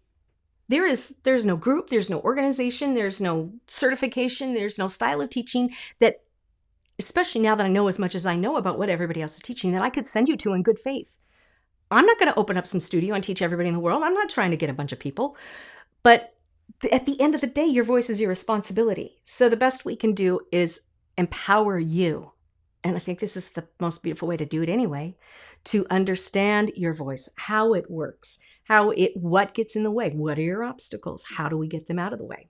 Matter of fact, real quick, before I finish this, Barbara Ann Holmes was one of my our Facebook group has moved to a private singers group. If you go to thevoiceclub.com, I'd love to have you join our group. That's where I'm putting free resources for singers who really want to get that training and don't want to pay tens of thousands of dollars. I would have been one of those. But she mentioned something she thought people would love, and I'm going to offer it to you, and we'll just see if you want it or not. She said, what if we did a group class for 4 weeks, once a week? We do one class for 4 weeks, and everybody just pays $50, and we'll just go through and deep dive our worship singing training, all your obstacles. I said, if we could get enough people, I can do that. Yeah. So if you're interested in doing that, 4 weeks, one time, maybe an hour and a half-ish, one time a week for 4 weeks for $50. If you want to get in on that here, maybe in June, then let me know in the comments. If you don't leave a comment, I won't know. And if there's not enough interest, I just won't do it. So, and if there is, I'm happy to serve you in that way. Let me know. Training our voices is our responsibility. It's our machine. It's attached to our body. So we can't wait on someone else to do it. And knowing now that you know that what's out there and how outdated it is and the things I've told you, I hope it's made you hate me a little bit, because that means your brain is questioning its database. The people that I always love faces when I do boot camps, I look for the angry singer. It's usually the first singer I'll call up when we do at the end. I bring people up and I have other singers assess them based on what I've taught them so that they can start to identify those things in their own voices. The easiest way is to know what it is and then hear it displayed in another voice. Usually I get the angry singers first. And then I always pick the people that aren't singers. And then I show people they can sing and they're like, what? So you can sing. Don't worry about it. You can do pitch. Once the wrenches are out of your system, pitch is a result. Pitch is not something you need to tone train for. Can you try to get it? It's kind of like having your engine torn apart, restructured a different way. Is it still an engine? Yes. Will parts of it run? Sure. Will it be effective? Will it drive you into your story and communicate that beautiful vista to your church? No. I can guarantee you it won't, or else I wouldn't be so angry all the time. But because you only get one voice, you can't replace it with a guitar, right? Like you can't go out and get a new set of drums. I wish we could. We'd all be upgrading. But you don't have to. God knew you were going to want to sing. He put it in there for you. He designed it. He created. He put it in there. Your voice is so unique. By the way, this is another reason why you can't effectively, whether you think you can or not, I can't either, effectively copy any singer on an MP3, no matter how much your worship leader wants you to. Look at the nail bed of your thumb, the pink part. This is completely different in every person on the face of the earth. And this is the exact length of your vocal cords. Your vocal cords are tiny, slimy, teeny tiny little things. They're only that long. And everybody's is different. Did you know that? Just like our eyes are different, fingerprints are different. Your vocal cords are completely unique. Some are fat. Mine are fat. I saw that I have stroboscopies. I'm saying it wrong. I've been tubed every which way in my vocal cords. I got film. I should show it sometime. Your vocal cords move so fast by vibrating to make those sounds that even in today's technology, there is not a technology that exists that can capture them in mid-flutter. Did you know that? Yeah. Your vocal cords are so advanced that medical science has yet to study probably 80% of the function of the anatomical voice. The only parts that they study are the things that they can grasp onto where there's a market for surgery. It's their business, right? No problem with that. But that doesn't help us because we only get one voice and it's our responsibility not to ruin it. And the best thing we can do is start to become educated about how to identify the wrenches that are in our way and what not to take on that will put wrenches in your way. Your voice is endlessly complicated. There is no way on earth I would have believed a single thing that I now know for absolute sure. I wouldn't have believed any of it if I hadn't experienced it for myself. If I hadn't been there twice, none of this would be here. I'm a crier. It's really bad in worship. Sometime I'll tell you how to sing through crying. Been there too. The most important thing that you can know is that your voice was designed to sing. I don't care if you think you pass this to your people who I'd love to sing someday, but I'm not a singer. You are a singer. You are all singers. It was given to you as a gift from God, just like your legs were to run and enjoy, just like the other parts of our body are meant to do different things that we enjoy. Your voice was meant to sing. Historically, that's the way it is. Since we were born, we sing. As soon as we get beyond that whine and that screaming cry, you already have everything you physically need to do it. You just have to know what needs to be removed to ungum the system. And if you're unconfident now because of your voice and you're thinking, great, you can't even help me with that. You can't send me to some place because that's like my biggest issue. I want you to know that it is not permanent. That unconfidence that you feel that's just focal, that is not a permanent condition. Stop blaming yourself for that. Stop getting down on yourself for that. That can be fixed. So next time you hear something you don't like, say, yeah, but it doesn't have to be this way forever. Start collecting that information. I don't like it when my voice does what? And I want you to start thinking about your voice this way. My voice is not my person. My voice is not my soul. My voice is a part of my body, just like my toes, right? If my toe gets stubbed and it's all cramped up or my leg goes numb, I don't blame my person, right? It's still a part of my body, but I say, stupid toe, hurts today. I don't take it personally. And because singing is one of our vehicles for worship, it is deeply personal. We don't worship through our toes. I'm sure somebody's tried it, but I don't want to see that. But because we sing through our voices, it gets very personal. But I'd like you to start separating the anatomy of your voice from your singing worship, because not only is it healthier for your confidence, but it's also extremely important to begin to improve your voice. When we look at our voice as this anatomical machine that it is, that God built, when it does something wrong, that's information. We talked about planning to fail. This is one of those things. When I'm training students, I love it. I'm like, go out there and fail some more. Matter of fact, fail in my mind is a great thing. That word means something great to me. It hasn't been a negative thing for so long, because if you know that there's a solution for the things that are gumming up your system, then every time you fail, you're like, yes! Now, okay, what was it doing? What was I doing when it happened? It's like information for your doctor, but you're going to be the doctor, right? If that doesn't happen, you can't explain anything. My students can come back like, I was singing this, I went in this way, I was trying to do this, but this happened instead. What happened? And then I can tell them exactly, this is what happened because this was in the way. Here's what we needed to remove it. And next time you sing it this way, look out for this. Do this instead, right? By the way, I do some things with like narrowing vowels and stuff. Some things other people have heard of and done other things. All doctors use a stethoscope, right? Not all singing teachers use vowel placement correction and all. Some of them have same terms, whatever. But it doesn't matter if the stethoscope is being shoved into your toe. Stethoscope is no good unless you use it the right way and you get the right information from it and you know what to do with it. So any terms I use, please understand them as completely unique words that nobody has ever used, because I don't use them in the same way. And I say that to preface my last thing I want to give you in our vocal quick win tip. Hey there. I talked about you already, Barbara Ann. In our vocal quick win tip, I'm calling this a trust exercise. And I'm hoping what I just said will help you to trust me a little bit. These are 4 things that you can use to start growing your own vocal confidence. Now that I just told you, yeah, you could be great. Can't help you with that. I mean, I can, but I can't send you anywhere to get help with that.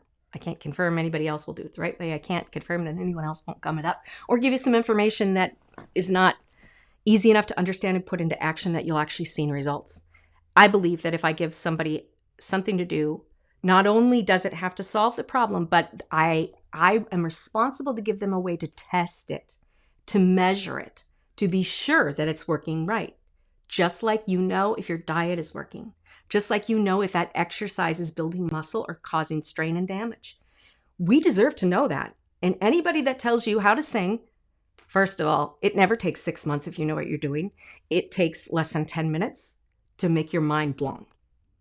To have your voice switch on and do something it wasn't doing for you. It doesn't take long if you know what you're doing. So if someone says, just trust me, I'm going to tell you, don't. And then I'm going to tell you, just trust me. Because I'm going to ask you to do 4 things based on everything I've learned. Every opportunity God has given me, And by opportunity, I mean almost dying 3 times. Vocal dysphonia, never talk again. Recovering my voice miraculously through his help and the learning how my anatomy run, only to have another surgeon slice through my vocal cord and all the way through the vocal muscle, completely ending my voice again, only to have the best specialists in the world tell me I'll never speak again. Those are my opportunities, because at the end of that, I learned some stuff that nobody else has had an opportunity to even study medically. I know this because I asked the top surgeon that they have no reason to study it. I don't think anyone's going to. So based on what I know will work for your voice, and if I had you in a session, I would prove it to you.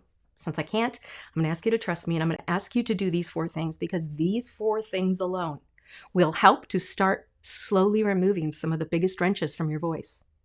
But it ain't going to be easy, because everybody else is going to tell you to do these things, and I'm going to tell you, stop it. If you'll trust me and you'll do all 4 of these things, you will start to see some benefit in your voice, okay? But you got to be sold out. I'm just telling you, it's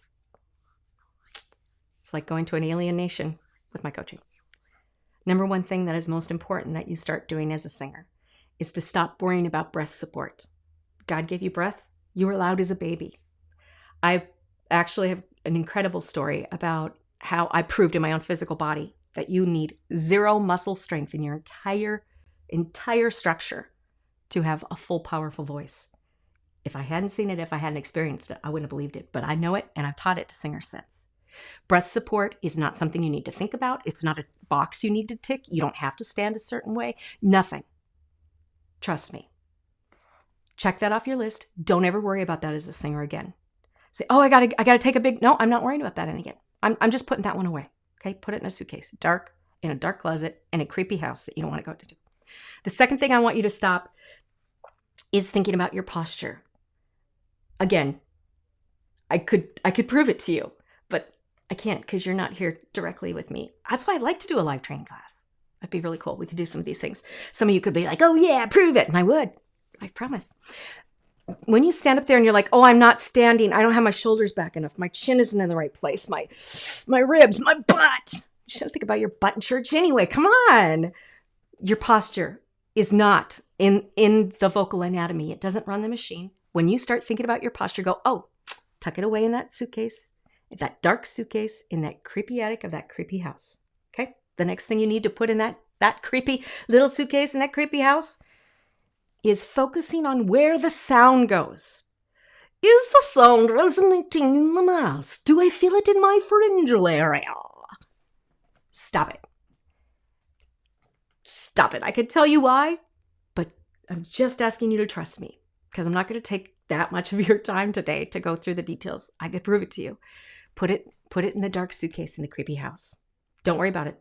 It's not essential. It's not important. It's not any of the things your voice needs to do what it was made to do. It's not on the list. The last thing I'm going to ask you to stop doing, this is the hardest. If you've been in music for a while, or longer you've been around music, especially if you know how to read music, this is going to be super hard for you, and it was for me, okay? If you've never had a voice lesson in your life, you don't read music, ding, ding, ding, ding, you're ahead, okay? This one's going to be easier for you, but super important. And this will probably be the hardest for most of you, if not all of you, because we're taught the absolute opposite. And that is, I want you to stop trying to land a note like you're in Air Force One landing on an island strip. If all you focus on as a singer is, how am I going to get to that high note in the bridge? That's what happens, okay? Because the database that's in almost all, you are not alone, almost all singers on the face of the earth, and definitely me before, right? Because of the database we've collected of do this, don't do this, do this, don't do this. And we've just built this database of things to do. Now, when our voice, we tell our brain, I want to sing this note, I'm going to go up to this note. And we know we've had trouble there before, and that's made us unconfident. So by the time we're going for that note, guess what the brain does? It does what it's supposed to do. It goes to the database you've given it of how to do that. And it tells the vocal cords what it can do. Not just the vocal cords, the vocal machine. Vocal cords actually are a really small player. They just get all the glory. They're like somebody who was not invited to the party, and there's a band up on stage and they weren't even invited there, but they get on front and they grab the mic. That's what the vocal cords are. They're showboaters. Just saying. But when we have a database that doesn't know how to let the anatomy do what it does, the database says, I have 3,569 ways to hit a note. I'm not sure which one works. I'm pretty sure I have to do all of them. And it tries to get you there with all of them in that split second. It can't even come up with that many things. Thinking about how we're going to reach a note will cause failure every single time. Will it cause no note to come out? Sometimes, not other times. You might get through okay sometimes, but it will never be easy. And when the anatomy does what it's created to do, singing on any note is stinking easy. It's shocking it's easy. You're sick of feeling like a robot. Barbara, you got to go back and watch the beginning. I think you came to us late. And thank you. My husband doesn't think I'm hilarious, but he's stuck with me for over 20 years, so I must make him laugh somehow. The confidence that we have from feeling like a robot, you got to go back earlier because we talked about this and I used that exact word and I was thinking about what you said earlier, Barbara Ann. So make sure you go back. This won't be available to rewatch probably till tomorrow morning. If you'll do those 4 things, if you'll forget about, and you can't forget about it, but you have to act, you have to take an action. When it comes up in your head, put it away. You start to thin out the database of wrong information. What I do as a vocal coach is I wipe out the database. I wipe it out. We do a clean install and we install something completely, absolutely opposite to everything that has been in that database. That's why you can't take I'm telling you can't take anything I'm going to give you, dump it into your current database and have it do what I'm telling you it'll do. It won't. It can't. Because you've got it added to a million different rules that are not letting your voice doing what it needs to do. But it will happen if you remove it. So I can't do a clean install with you because you're not with me, right? But if you will just start doing those 4 things, stop. I'm not going to do breast support. Not worrying about that now. Posture, not worrying that about. I'm not going to worry about, how tight I'm squeezing my butt and what kind of string is pulled out of my head or where the sound comes from and how it sounds and if it's round or if it's blue. I've heard all sorts of, sometimes it's a triangle. Don't worry about any of that. It's not essential. The essential things are actually pretty easy. Okay. And then when you find yourself focusing on notes, note-based singers, I was one. Note, note, note, note, note, note, note, note, note, note, so worshipful. Our God is awesome. God, I praise. Oh, heaven, they call it choir. Choir directors, I love you too. I've been there. I've done that too. Okay. Note, note, note is not worship. Now I could tell you, stop worrying about the notes.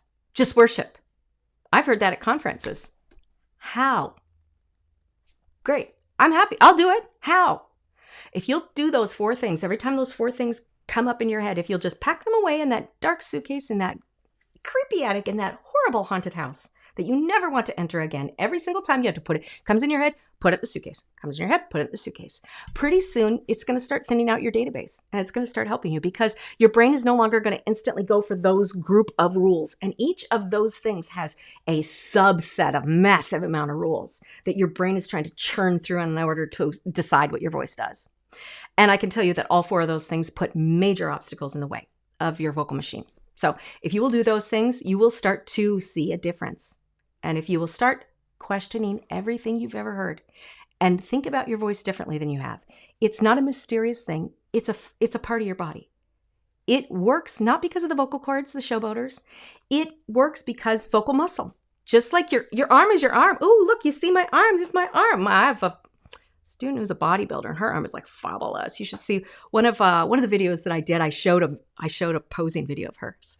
I cut out the part of the video where I showed my muscle and now I'm keeping my arm down here because my arm isn't that pretty. But my arm, you can see my arm. You can't see my muscles inside. But without my muscles, my bicep and my tricep, this arm would do nothing. That's what vocal cords are. They're tissue paper thin, microscopic, as long as your thumbnail bed. They're just tissues. They don't do anything. What happens? Vocal muscle. 2 groups of vocal muscle behind the whole thing. It's what they sliced all the way through with me. Sorry, I'm probably never going to get over it. Is that okay? But if you think about your voice that way, say, if I can understand how to do a squat and why that helps which muscle in my body and how that, if I do this many, it would make my health better this way. If you know that without a trainer, why don't you understand that your voice is just muscle and these are the things that would be bad for it? I'm trying with the rest of my life to change that. So you know those things.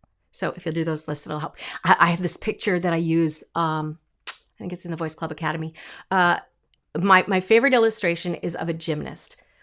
It's, if you think of it this way, we're all born gymnasts. Gymnasts are beautiful to watch. They have grace. And if you think about, I think about when they do their dismounts and all of these things, it remind me of trills, right? Vocal things. If you'll see grace and they're stretching and slow down, they speed up and the cartwheels, it's really like a big power ballad. That's what it reminds me of. Everything reminds me of music. But it's the same function. They're using the muscles in their body along with the discipline of training to train those muscles to be strong, but not just strong. Don't fall for muscle training. It ain't going to work alone. Your muscles have to be strong. They have to be coordinated or they don't work together.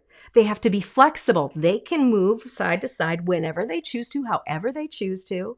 And they have to be flexible so they can go from strong power ballads to really soft worship music in a note.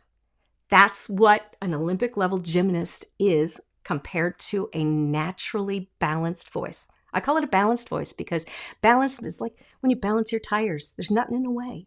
If we can take your anatomical machine and remove the gunk, you got a Ferrari engine, baby. If you're a guy, I'm not saying baby to you because that's not appropriate anymore. Just saying. Okay? Yeah, and I just had fine car, race car written down. Yeah. If it hadn't happened in other singers besides me for 10 years, last 10 years, every singer I've worked with, I wouldn't tell you this. I wouldn't be doing this. But singing, imagine how fun that is. There was an Olympic level gymnast that there was a picture of her they do the splits in the air and they caught a picture of her. And the thing is, she looks like she's flying. Her legs are like this. You can see the muscles working, right?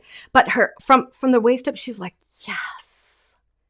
That's what it should be like when we sing. When our vocal machine is doing what God created it to do, the machine is running. The machine is doing what it's built to do, what it's trained to do, and it's strong and it's flexible. It's doing dynamics. It's reaching notes. We don't think about it. But from there up, we're like, we're worshiping with our naked worship funneled through that story and offering that to the people. And they connect, honestly, not to the notes, but because of the freeness that comes from all of that, they connect to the story that we've prepared. And that's what God uses to really get through to them. It's not some mysterious, authentic worship. We need to read certain books and then just really pray a certain amount of time. There are actionable steps to remove the obstacles that keep the voice from being a problem, a source for your unconfidentness. And there are actionable things that you can do to remove other things. When you're distracted by anything outside, put that on your list. I'm going to practice what to do when that happens. Anything you can figure out that could trip you up or has tripped you up, nightmares you've heard of other singers and worship teams. If that happened to me, what would I do? I actually had a plan for if I almost fell off the stage, and that was to keep singing. If I had fallen off the stage, the problem is, ladies, these shoes that have the little rock on the front, I rock on my feet, but the shoe wasn't stable. So I was closing my eyes and I was singing this song. I think it was I was on a label and we did a label release party, which, okay, I just want you to know I am Murphy's Law. I'm not making this stuff up. The weekend that I was supposed to release the album, we were going to do our album release party. We had a giant flood. I was singing at Rock the Light in Kansas City, doing the album stuff. And then there was going to be an album release concert like the next week. On that day, my whole studio that was almost done in my lower level was 3/4 done. It flooded. I sang at the festival. I came home that night. I was in a car accident sitting at a red light. Two other cars, one ran, one went through. They both spun around, went backwards into me. I was injured. I couldn't do anything for the album release party. That next day, I found out my dad had been killed driving a school bus hit by a semi. So I have lots of crazy things I can plan to go wrong. And I've probably had more experience with crazy, weird things than most people. But go ahead and plan for them. Think of anything that can happen. What would you do? If the power goes out, what do you do? Guess what? Keep singing. Keep worshiping. Let it go. Your brain goes for a second. Oh no, what am I going to do? You shut it off and you say, I prepared for this. Oh, I think I have a tip list. Is it in this one? Hang on. Oh, I do. I have it. I didn't get to my vocal quick tip yet. Okay. It's going to be powerful. The 4 essential elements of confidence. I hope you've written them down and let me know which one you're working on because it's accountability and it's really good. I want to give you something really, really good to do. Okay. Again, I'm going to give away something I do with my pro singing people that are out and, do label showcases or tour and stuff like that. In my Vocal Quick Win tip today, it's how to keep your voice from working against you. Okay. Right now you have a lot of wrenches in the system. I had so many, right? Chances are extremely high that you have wrenches in the system. And that's what's to blame for what you don't like in your voice. And right now, those things are going to try to work against you. The 4 things I've just given you to stop doing, if you actionably put those thoughts away immediately when they pop up, that is automatically going to thin down the emergent things that are going to pop up in your database that are really not working for you. Okay.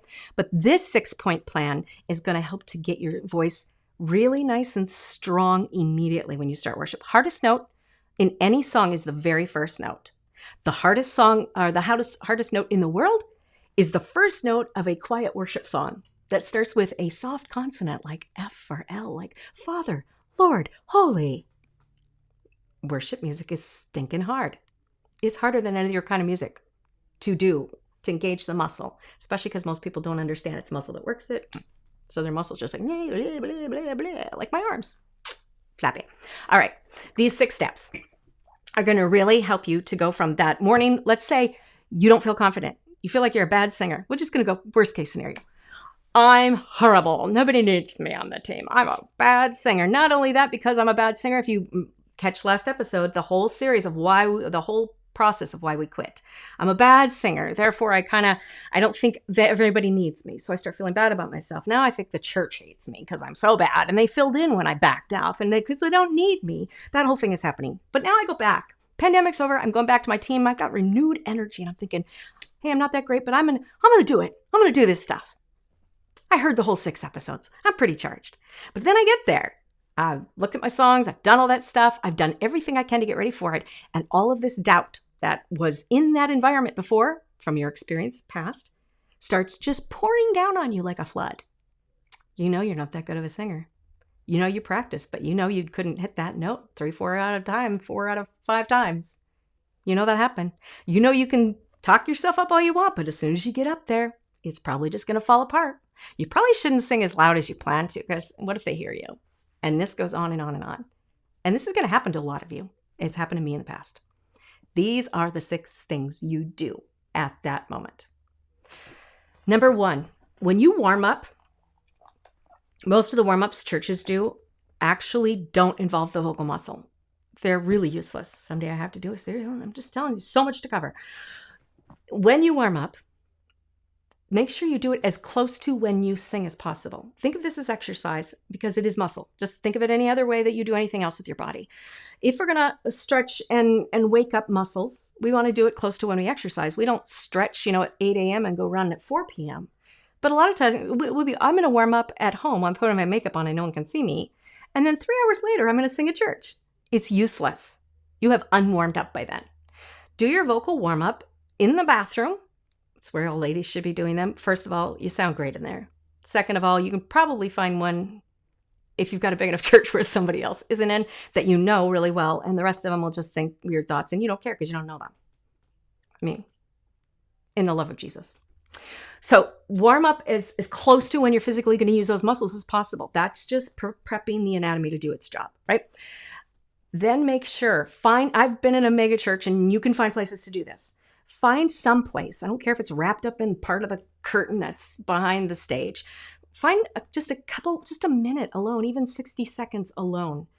And just spend that time with God, just 20 seconds. It really doesn't matter, but it has to be purposeful. You warm up, even in that moment, you say, all right, God, I'm here for you. I'm not here for me. You know that. I know that. I don't want them to question it, right? Now, this is the power part. Before you take a step to go up the stairs or onto the stage, however you do it, before you take that first step onto the official place, the platform, right? Before you take a physical step, here's the most powerful thing you can do. Take a deep breath. What does this do? Am I doing this to calm you down? Sure, it does that. Sure. Why not? Whatever. All the reasons you've heard. But there's a whole lot more to it. When we go, guess what our whole body does? It relaxes everything. Number one reason that we don't sing well, which leads to unconfidence, is problems in the voice. Problems in the voice come. All of those wrenches in your machine have something to do or a whole lot to do with other parts of the body being told their job is to help you sing. And they're not. You need none of them, I promise you. Posture, breathing, all those things. Remember, that's why we packed them away. When we're taking that breath, we are signaling to our brain and our body to let everybody else off duty. It's not their job. We're also, first, that's why we had the moment with God first, is because we want to set our intention. It's very important to get back. You get distracted by something on stage and you're trying to worship and you get distracted like that, which causes the robot syndrome, by the way. But you have that moment with God and then you do this, then your brain will be free to worship, right? If you've done everything else right. You take that deep breath. It lets your body relax. It lets everybody else off duty. They're going to try to come back because your database still tells them they're needed. So until that stuff's gone, they're going to try. You relax the body. You also release the junk in your brain. You just melt. Melt is the word I think of. You'll think of a word when you just relax. You just kind of just shed it all off. It just kind of weeps right off of you, right? Just let it go. Then you say this in your head. You say, all right, God, I've done everything I can. My job is done. Your turn. That's what happens during that deep breath. You're letting your body relax. You're letting your things that are in the way melt away so that you can begin to tell your brain, not your job. And then you're telling God, I quit. I've done everything I can. If I haven't done everything I can, you'll help me to do it next time. But my time is done. When my foot hits that first step, my time is over. Me time is over. Now it's God time, right? And then you say, okay, God, I've done everything I can. Now I'm just giving it to you. And when I take that step, this is the beginning of my offering. And then when you take that step, take one huge purposeful step. This is not just a huge confidence builder, which it is. But when you take a confidence step, like, oh, I am the ruler, I'm the president, take on the stage, you own this place. When you take a powerful step like that, it's going to help your vocal muscle because muscle enacts muscle. When the muscle in our legs, which is a huge muscle, so this is a great one to enact. When we take that huge muscle and we go with purpose, then all your vocal muscle, which has been warmed up recently, goes, yes, let's wake up, let's do this. So anatomically, it's really good for you. Not only that, but it instantly brings on your confidence. You've just let go of everything that's your responsibility. It's no longer my job. I'm just out here to lay the offering on. That's all I got to do. Why would you be worried about that, right? And anything that goes wrong, you don't let your brain wrap around it during a song. You have to choose, and it's a constant choice. Sometimes still happens to me. They come up and I go, not now. Sorry. It's like back to our illustration from episode 1. If you've got babies and you're warming up for worship and the toddler's yanking at it's like if the toddler gets out of class and he comes and he yanks on your pants leg while you're worshiping, you tell him, go away. You don't say, oh, come on up. Let me talk to you while I'm trying to sing. You don't do that. So don't do that with those things that go wrong, that you feel go wrong while you're singing. Main reason is people aren't going to see that as unconfidence. We don't want to be unconfident for this main reason. For one, it helps us to enjoy things better. That helps us to worship more authentically, and that's why we want to do it. But the reason we don't want to broadcast our unconfidence, which is going to happen on our faces, it will come through unless you're getting in the habit of just not now, not now, not now. Deal with that later. It's not time. It's not time. I'm just got to lay this thing down here. That's all I'm doing here. If you'll do that, it won't distract other people from their worship. And that is the whole point of worshiping as a singer in front of other people. It's to bring our depth of worship through our story of the song we're singing and then letting people connect to that. As soon as our face goes to, oh, what am I going to do about that? That was awful. Did they hear that? As soon as our mind spends more than a fraction of a second on that, we have closed the window in front of the view screen for those people watching us. And that's a disservice to them. That's why we can't. That's why our job is just to go up there and offer. And everything else, you say, not now, not now. Posture, not now, not now. Get good at saying no. We've gotten good at that. You'll probably cut some things out of your life. Why not these, right? Okay, one more thing after you do this. Okay, warm up as close as you can. Few seconds alone with God. Say, God, I'm really here for you. If I wasn't focused on you, whatever, don't go all guilt on it. Just say, this is now. I'm doing this for you. Help me to let it go. Then you take that deep breath before you enter the stage. You take a purposeful step. And then once you get up there, one last step. Find kind eyes. Don't avoid people. I used to tell people a long time ago to look at the tops of their heads because it looks like you're looking at them, and it does. And that works in other places, but I never recommend that for worship. Are you ministering to people's hair? Because some people don't have any, right? We are ministering to people by telling our story. It should be deeply personal, as we talked about in episode 1. And the way we make ourselves feel more comfortable so that we don't feel unconfident in looking at people, which is awkward. Let's just be honest. It's awkward. The smaller church you have, just so you know, you are power singers, because the hardest audience in the entire world to sing in front of is one person.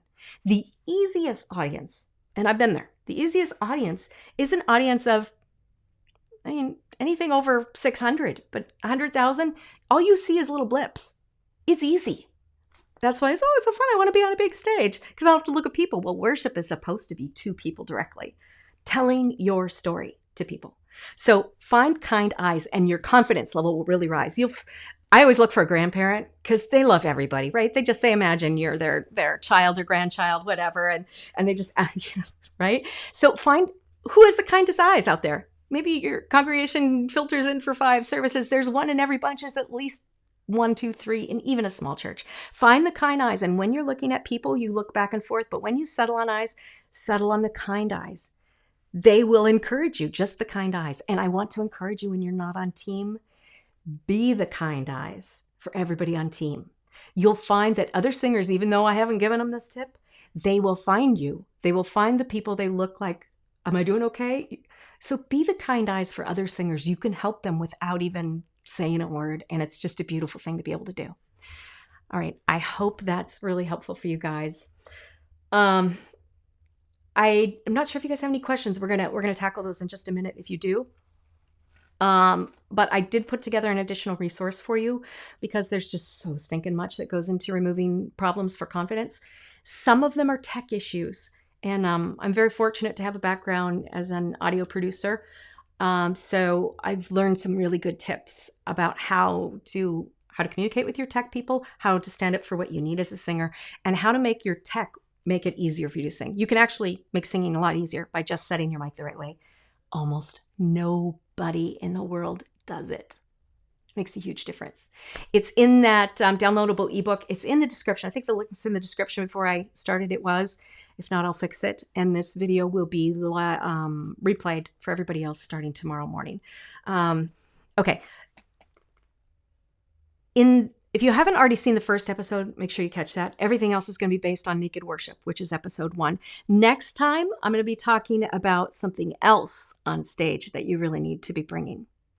And now, without further ado, there may not be any questions, but if there are, if I'm not live right now and you're watching, leave your questions in the comments. I promise if I don't answer them in one of these episodes during the series, I will answer them in a video.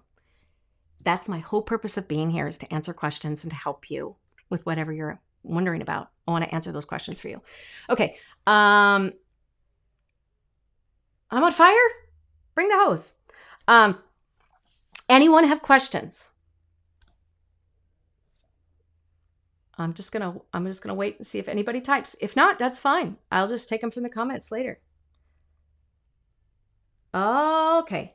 Your starts are the worst. We talked about the hardest note in the world to sing is the beginning of a worship note. I can't remember if I have some of this. I've written all the outlines out. I'm not sure if I cover this, but give me a song example. No, I can't do that because then I have a different song in my head. I'm gonna give you the worst song, the hardest song in the whole world for a worship singer to sing. Anything that starts with soft consonants and starts soft. But here's the worst one in the whole world. Now, I'm a hymn lover, okay? But this is the hardest song to sing. It's not got some big power bridge. Holy, holy, holy, Lord God Almighty. Why? Let's look at the machine, okay? What runs the vocal machine? Muscle. 2 groups of muscle that have to work together, right? When these 2 groups of muscle, and they're on the outsides. So here's your vocal cords. They thin and they zip. That's what they do, okay? Vocal muscles are on the outside of that. Vocal cords they do what the muscles make them do. They zip up, thin out, They get big and they open up. That's why bottom notes feel meaty, kind of like your hands are thicker at the bottom, right? So, okay. Well, we talked about, too, why the middle of our range is most of us is missing or is not always there or kind of is funky and clunky, and why flipping is bad and makes that worse. That's earlier in this episode. But when we have soft consonants, let's say most singers, even if you're a power singer, I was a power singer before I sang correctly, right? And this was my nemesis. Okay. Any song that started light and worshipfully, and I never knew why. I was like, I can sing big, but I can't sing soft. I'm just not good at that. It's not true. It's just I wasn't doing it right. That's all it was. So we're going to use holy, holy, holy as an example. Muscle has to close the cords to resist the air. That's what makes sound. It's not the air that makes sound. Air does air. Air comes through the windpipe. The air is just a secondary thing. It's there, just like the vocal cords. They're there. If you took bigger breath, it doesn't matter. That's why we're taking it and putting it in the suitcase. The muscle is what does the work. Now, the muscle has to close the cords. The cords resist the air, and that's what creates sound. P, g, you can feel the muscles going. Try it. Go, go. Right? You're like, I am powerful. Oh, right? That if you do the biggest, just go, go, go, you can feel that muscle closing those cords. That's what it's doing to resist the air to make the sound. When we have a soft consonant, when we have a soft consonant, do this. Go. Not a lot of power in that, right? But go, go, go. You are a power machine, right? Okay, what happens when we have a soft consonant, especially in H? H is your enemy. Just letting you know that. H is all over in worship, and H is your enemy because when we say an H or a soft consonant to some degree, the vocal muscles have to back open. Now, if your muscles if they don't work like a Ferrari engine, and they don't know how to make sure everything, the engine's running while that H happens, what happens is they back off too much. Inevitably, they back off too much. And that causes vocal instability, or I call an ugly start note. That's what the result is. So I'm going to give you an example. And you've heard some tips probably someplace like this, but again, I'm asking you to not compare what I'm giving you or add it on to anything you've heard anywhere else, because though some people have done some things, the approach may begin the same, but the purpose and the steps are not at all in common. So I just begging you to keep that in mind. Okay, so holy, holy, holy. That's how I used to sing my worshipful things. Even high. Holy, holy, holy. I run out of air every time I sing. Anyone? I just run out of breath. I just need a bigger breath. I just need more breath support. Maybe I need to squeeze my butt and I don't have enough muscle in my butt to do it. I've heard that. I've been told that.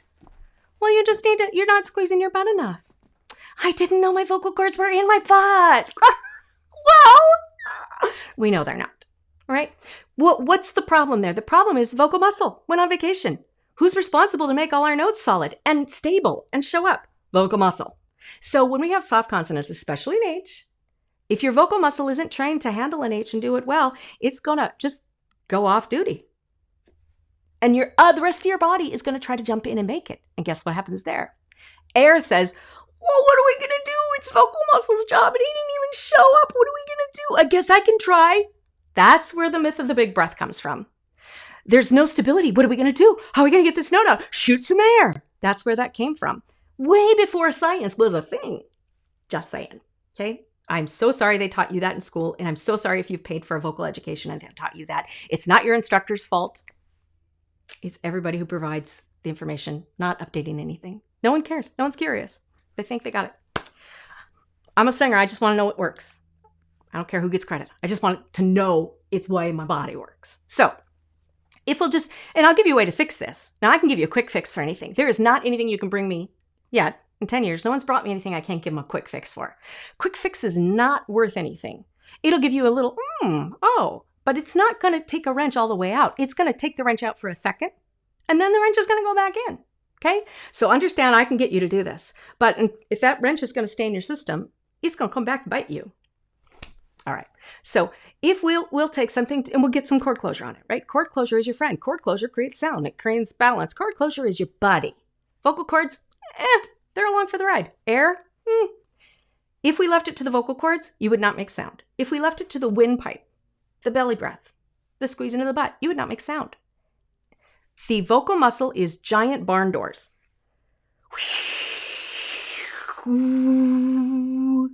That's the difference, okay? So is open windstorm. We want to close those doors. So we can just put a tiny little, sometimes I call this a tiny whiny. If you do a full-on vocal fry, some people think they're being too sexy in church, right? Can't have that. There's a way to do vocal fry in church and have it completely appropriate, by the way. Okay, so we just go, instead of holy, first, because your H is taking, matter of fact, I want you to do this, Barbara Ann. While you're watching this, I want you to do this. I want you to do a big H. Holy, holy, holy. Holy. No, I did it wrong. I got to do it worse. Holy, holy, holy. Let the H drive it. Go ahead. Try it. Okay. You know you're out of breath. You know you can feel it in your lungs. You're like, I must need better breath support. My lungs are a little damaged from septic shock and the 2 gallons of black fluid that filled them. So maybe you don't feel it in your lungs. Now, if I will help you close your vocal cords on that, and I just say, I want you to put a little on it. Now, if I told you to do that, you'd go, oh, they would fight each other. Because right now the H is winning. That's what you've told your brain to tell your vocal cords. That's the information it's sending through. So first, we'll say, let's remove the H issue altogether. And I want you to go, holy, holy, holy. Now, I've been doing this a really long time. It's not going to sound like that probably. Did not sound like that for me when I started figuring this out. Okay? So once you're, and being able to make creaky, whiny sounds is your friend. So go ahead and whine back to all your children who whine at you. Just replicate that because you'll get comfort level with that. Just saying, you can whine at your spouse, crying, not full on, migraine level for crying, but, oh, I need to eat this. I want it now. Oh, I need a diamond necklace. That doesn't work for me, but maybe it works for you. Okay. Being able to make those weird, uncomfortable, not things we usually use sounds will actually make it much more comfortable for you to do this in soft songs.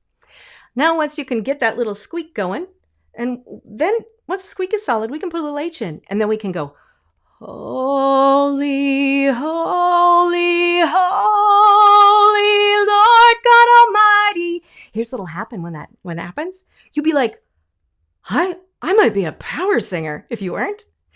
The other thing that happens is, wait a minute, I lost breath after the first word before, but now I could sing like 2-3 lines of this. I tested this once when I was figuring this out in an event band. We were doing a 15-minute ballad and like a medley. In the middle of it is I Will Survive. Actually, this started as a mistake, but because I planned for mistakes and I planned to fail, it turned into an experiment. This is why the power of planning to fail is so great. Whenever anything bad happens, just go, oh, that's so great. I'm going to plan for that next time. And then I'm going to do something cool with it. I'd been doing that process for a while. So it was, again, a band. I don't know the bands or who's going to be in the bands. I just kind of show up with my 40 songs and we go on. And I have to know the map of the song so I can follow them. And then you pretty much can do it. It's pretty easy, the process, like I've outlined in this episode. So I went and we were doing this medley and it was a 15-minute medley. They didn't map any of that out for me. So I didn't know where they were turning around and there were no solid places for me to feel when we were going into the next song. At one place, I wasn't sure. And I find that when you're not sure, hold a note. The basic instinct is going to tell you to get off the note, get out of there. We don't know where we're going. Stop. Don't. As a singer, the best way to fail graciously is to hold the note. And then if you're not sure that the note sounds lovely, you go like this. You just slowly back off. And the ugly part is never heard. You know you didn't get where you were going, but then you go, I'm going to work on that. I'm going to plan to feel for that. So here's what happened. Singing the song, I will survive, I will survive. And then you hold the note. But they were supposed to, they were at a place where they went into this other thing and they stopped, right? And I didn't know where I was going next. And I needed time to think about it, but they did an abrupt stop of the band. And what do? You don't stop. You hold a note. So I held the note and I literally held the note because that was my backup plan. And I held the note and I kept holding the note and going, How can I figure out where they're going next? What are the options? This is why you want all the other wrenches out of your brain, because you need to fill it up with the right stuff so that you can make quick decisions like this. And any singer at any level can make pro level decisions if you just get the junk out and know what steps to take. So I'm sitting there going, where are they going? And while I'm doing that, I held the note. And because I had good chord closure, the note was holding. And then I figured out where they're going. I thought they're probably going to this turnaround. And that's what I'm going to start singing. And when you work with professionals, they'll follow you. So you just kind of have to be bold. And if you sing the wrong part, a good band will follow you, which makes it easier than being with a non-professional band. I'm just saying it's easier to sing that way. So don't give yourself such a hard time. It's harder to work with other musicians, and it makes us fail more often, which gives us great opportunities to plan to fail, which makes us better. So this became a thing. The guys didn't expect me to hold the note that long. They were waiting for me to stop the note in order to pick back up. I was holding the note as long as I could to figure out where the heck they were going and what I should do next. And because I had good chord closure, just like you should have experienced between holy and holy, all of a sudden you're like, I can hold this note forever. So I just held that note as long as it felt comfortable. And I think they said it was like 16 bars or something. It was crazy long. Now with my lung damage, I can't do it that long anymore just because, well, I have vocal cord damage too. I got the trifecta, but I can still hold a power note really long. Why? Just chord closure, just the muscles knowing what to do, when to do it, being flexible and coordinated, not having other stuff in the way. So it became our thing where every time I would gig with that band, we would go do it, and I would try to outdo my long note. And then I realized, I'm going to give you a bonus tip. The number one way to thrill any crowd. Now, the job at church is not to thrill a crowd, right? But just in case you do some singing outside of church. The number one way to thrill any crowd requires almost no ability. It's to hold a stinking note. It doesn't have to be a hard note, doesn't have to be a high note, doesn't even have to be a powerful, powerful note. If you hold a note more than they expect, they're like, ah. I was like, really? Because I worked hard to do other things and it's a hold note? Really? You're impressed by the hold note? Anyway, hold notes are fun. Try it sometime when you're out with your friends singing or whatever vocal stuff you do. People are just crazy impressed. And the more that you get a little wimpy little all the way to a before that, our Father falls apart. But if we go ignore the F until you get it good. Father, not our Father. The reason the speech-based model is the closest thing to working is because if you stop and say Father, you don't say Father, but we sing Father. So when you stop and go Father, how do I sing that? That's easier said than done. But if you go, ignore the F, other, Father, you'll bring that muscle. Father, Father. That's it. It's really just that simple. If you're struggling with it, it's just because you probably have a lot of wrenches in the system and they're trying to enact other ways to make that sound. That can cause strain and pain and all sorts of things. All right, I'm gonna back up and see if there's anything else in our questions. Consistency, good question. Consistency comes from that muscle groups knowing what each person's job is, how to work together. That's the next stage. That's really rare. Most singers, even at a pro level, don't know how those muscle groups are supposed to work together and how to call them to action. Don't feel bad if you don't either, right? But once you do, and it ain't hard to learn, just nobody's teaching it because they haven't had the opportunity to have their voice severed twice. That's the only reason they don't know. That's all. They should just go through that. I'll just let them know, okay? All right. But once those muscles are developed, so we have strength, we have coordination. They work together. They know how to work together. We have flexibility. That means I can make this muscle go slower and this muscle, and we can, they call them I can't remember. Isometric exercise. I'm not an exerciser, can you tell? It's basically using your muscle groups and trading off as you wish. And we do the same thing with our vocal muscles. Once they can do that, they're strong, they're flexible, they're coordinated. There's another one I'm forgetting. Then the result is consistency. The result is, I'm not just talking me, I'm talking every singer I've worked with for 10 years. I wish I could work with more of them. I just can't handle this pain long enough to do it. The result is power notes when you want them at the drop of a hat. The result is soft, real breathy notes, not fake breathy, which makes, like we just gave you an example, you lose all your guts, all your power. Wah, fa. That's not how you get to airy. That's how everyone tries to because they don't know how else to. But there is an actual way to get to airy the right way and still use your muscles. But that is the answer to consistency, is your muscles know what to do. They know how to trade off, and they're like Olympic gymnasts. They go, I can look graceful and still I can make a big muscle move my legs, do the splits, and my face just looks like I'm like, what? That's consistency. Strong notes when you want them, medium-sized notes when you want them, anything you want when you want it. That was what was given to you at birth. We just didn't know how much other stuff would get in the way of it. All right, I'm going to check real quick and see if there's anything else.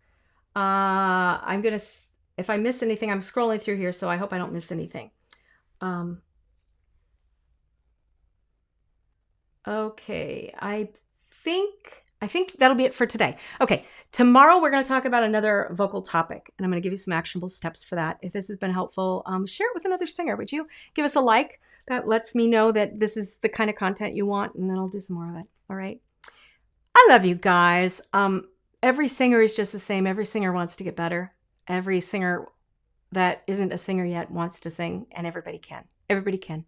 It's no harder for you to understand than it is for a 5-year-old. I've worked with, my granddaughter was 2 when I taught her some beginning exercises. The anatomy's just built that way. My granddaughter is now 6. And she's already lost the ability to get a lot of places I took her at 2. So it is the things we learn from outside that just create obstacles. Just want you to know, hang in there, do the steps I gave you today, and download that resource. That'll help you give you some tech ideas to make singing easier. Thank you for the thumbs up. Love you guys. I will see you tomorrow at 11 a.m. Pacific time with some more really great actionable tips. Okay, bye.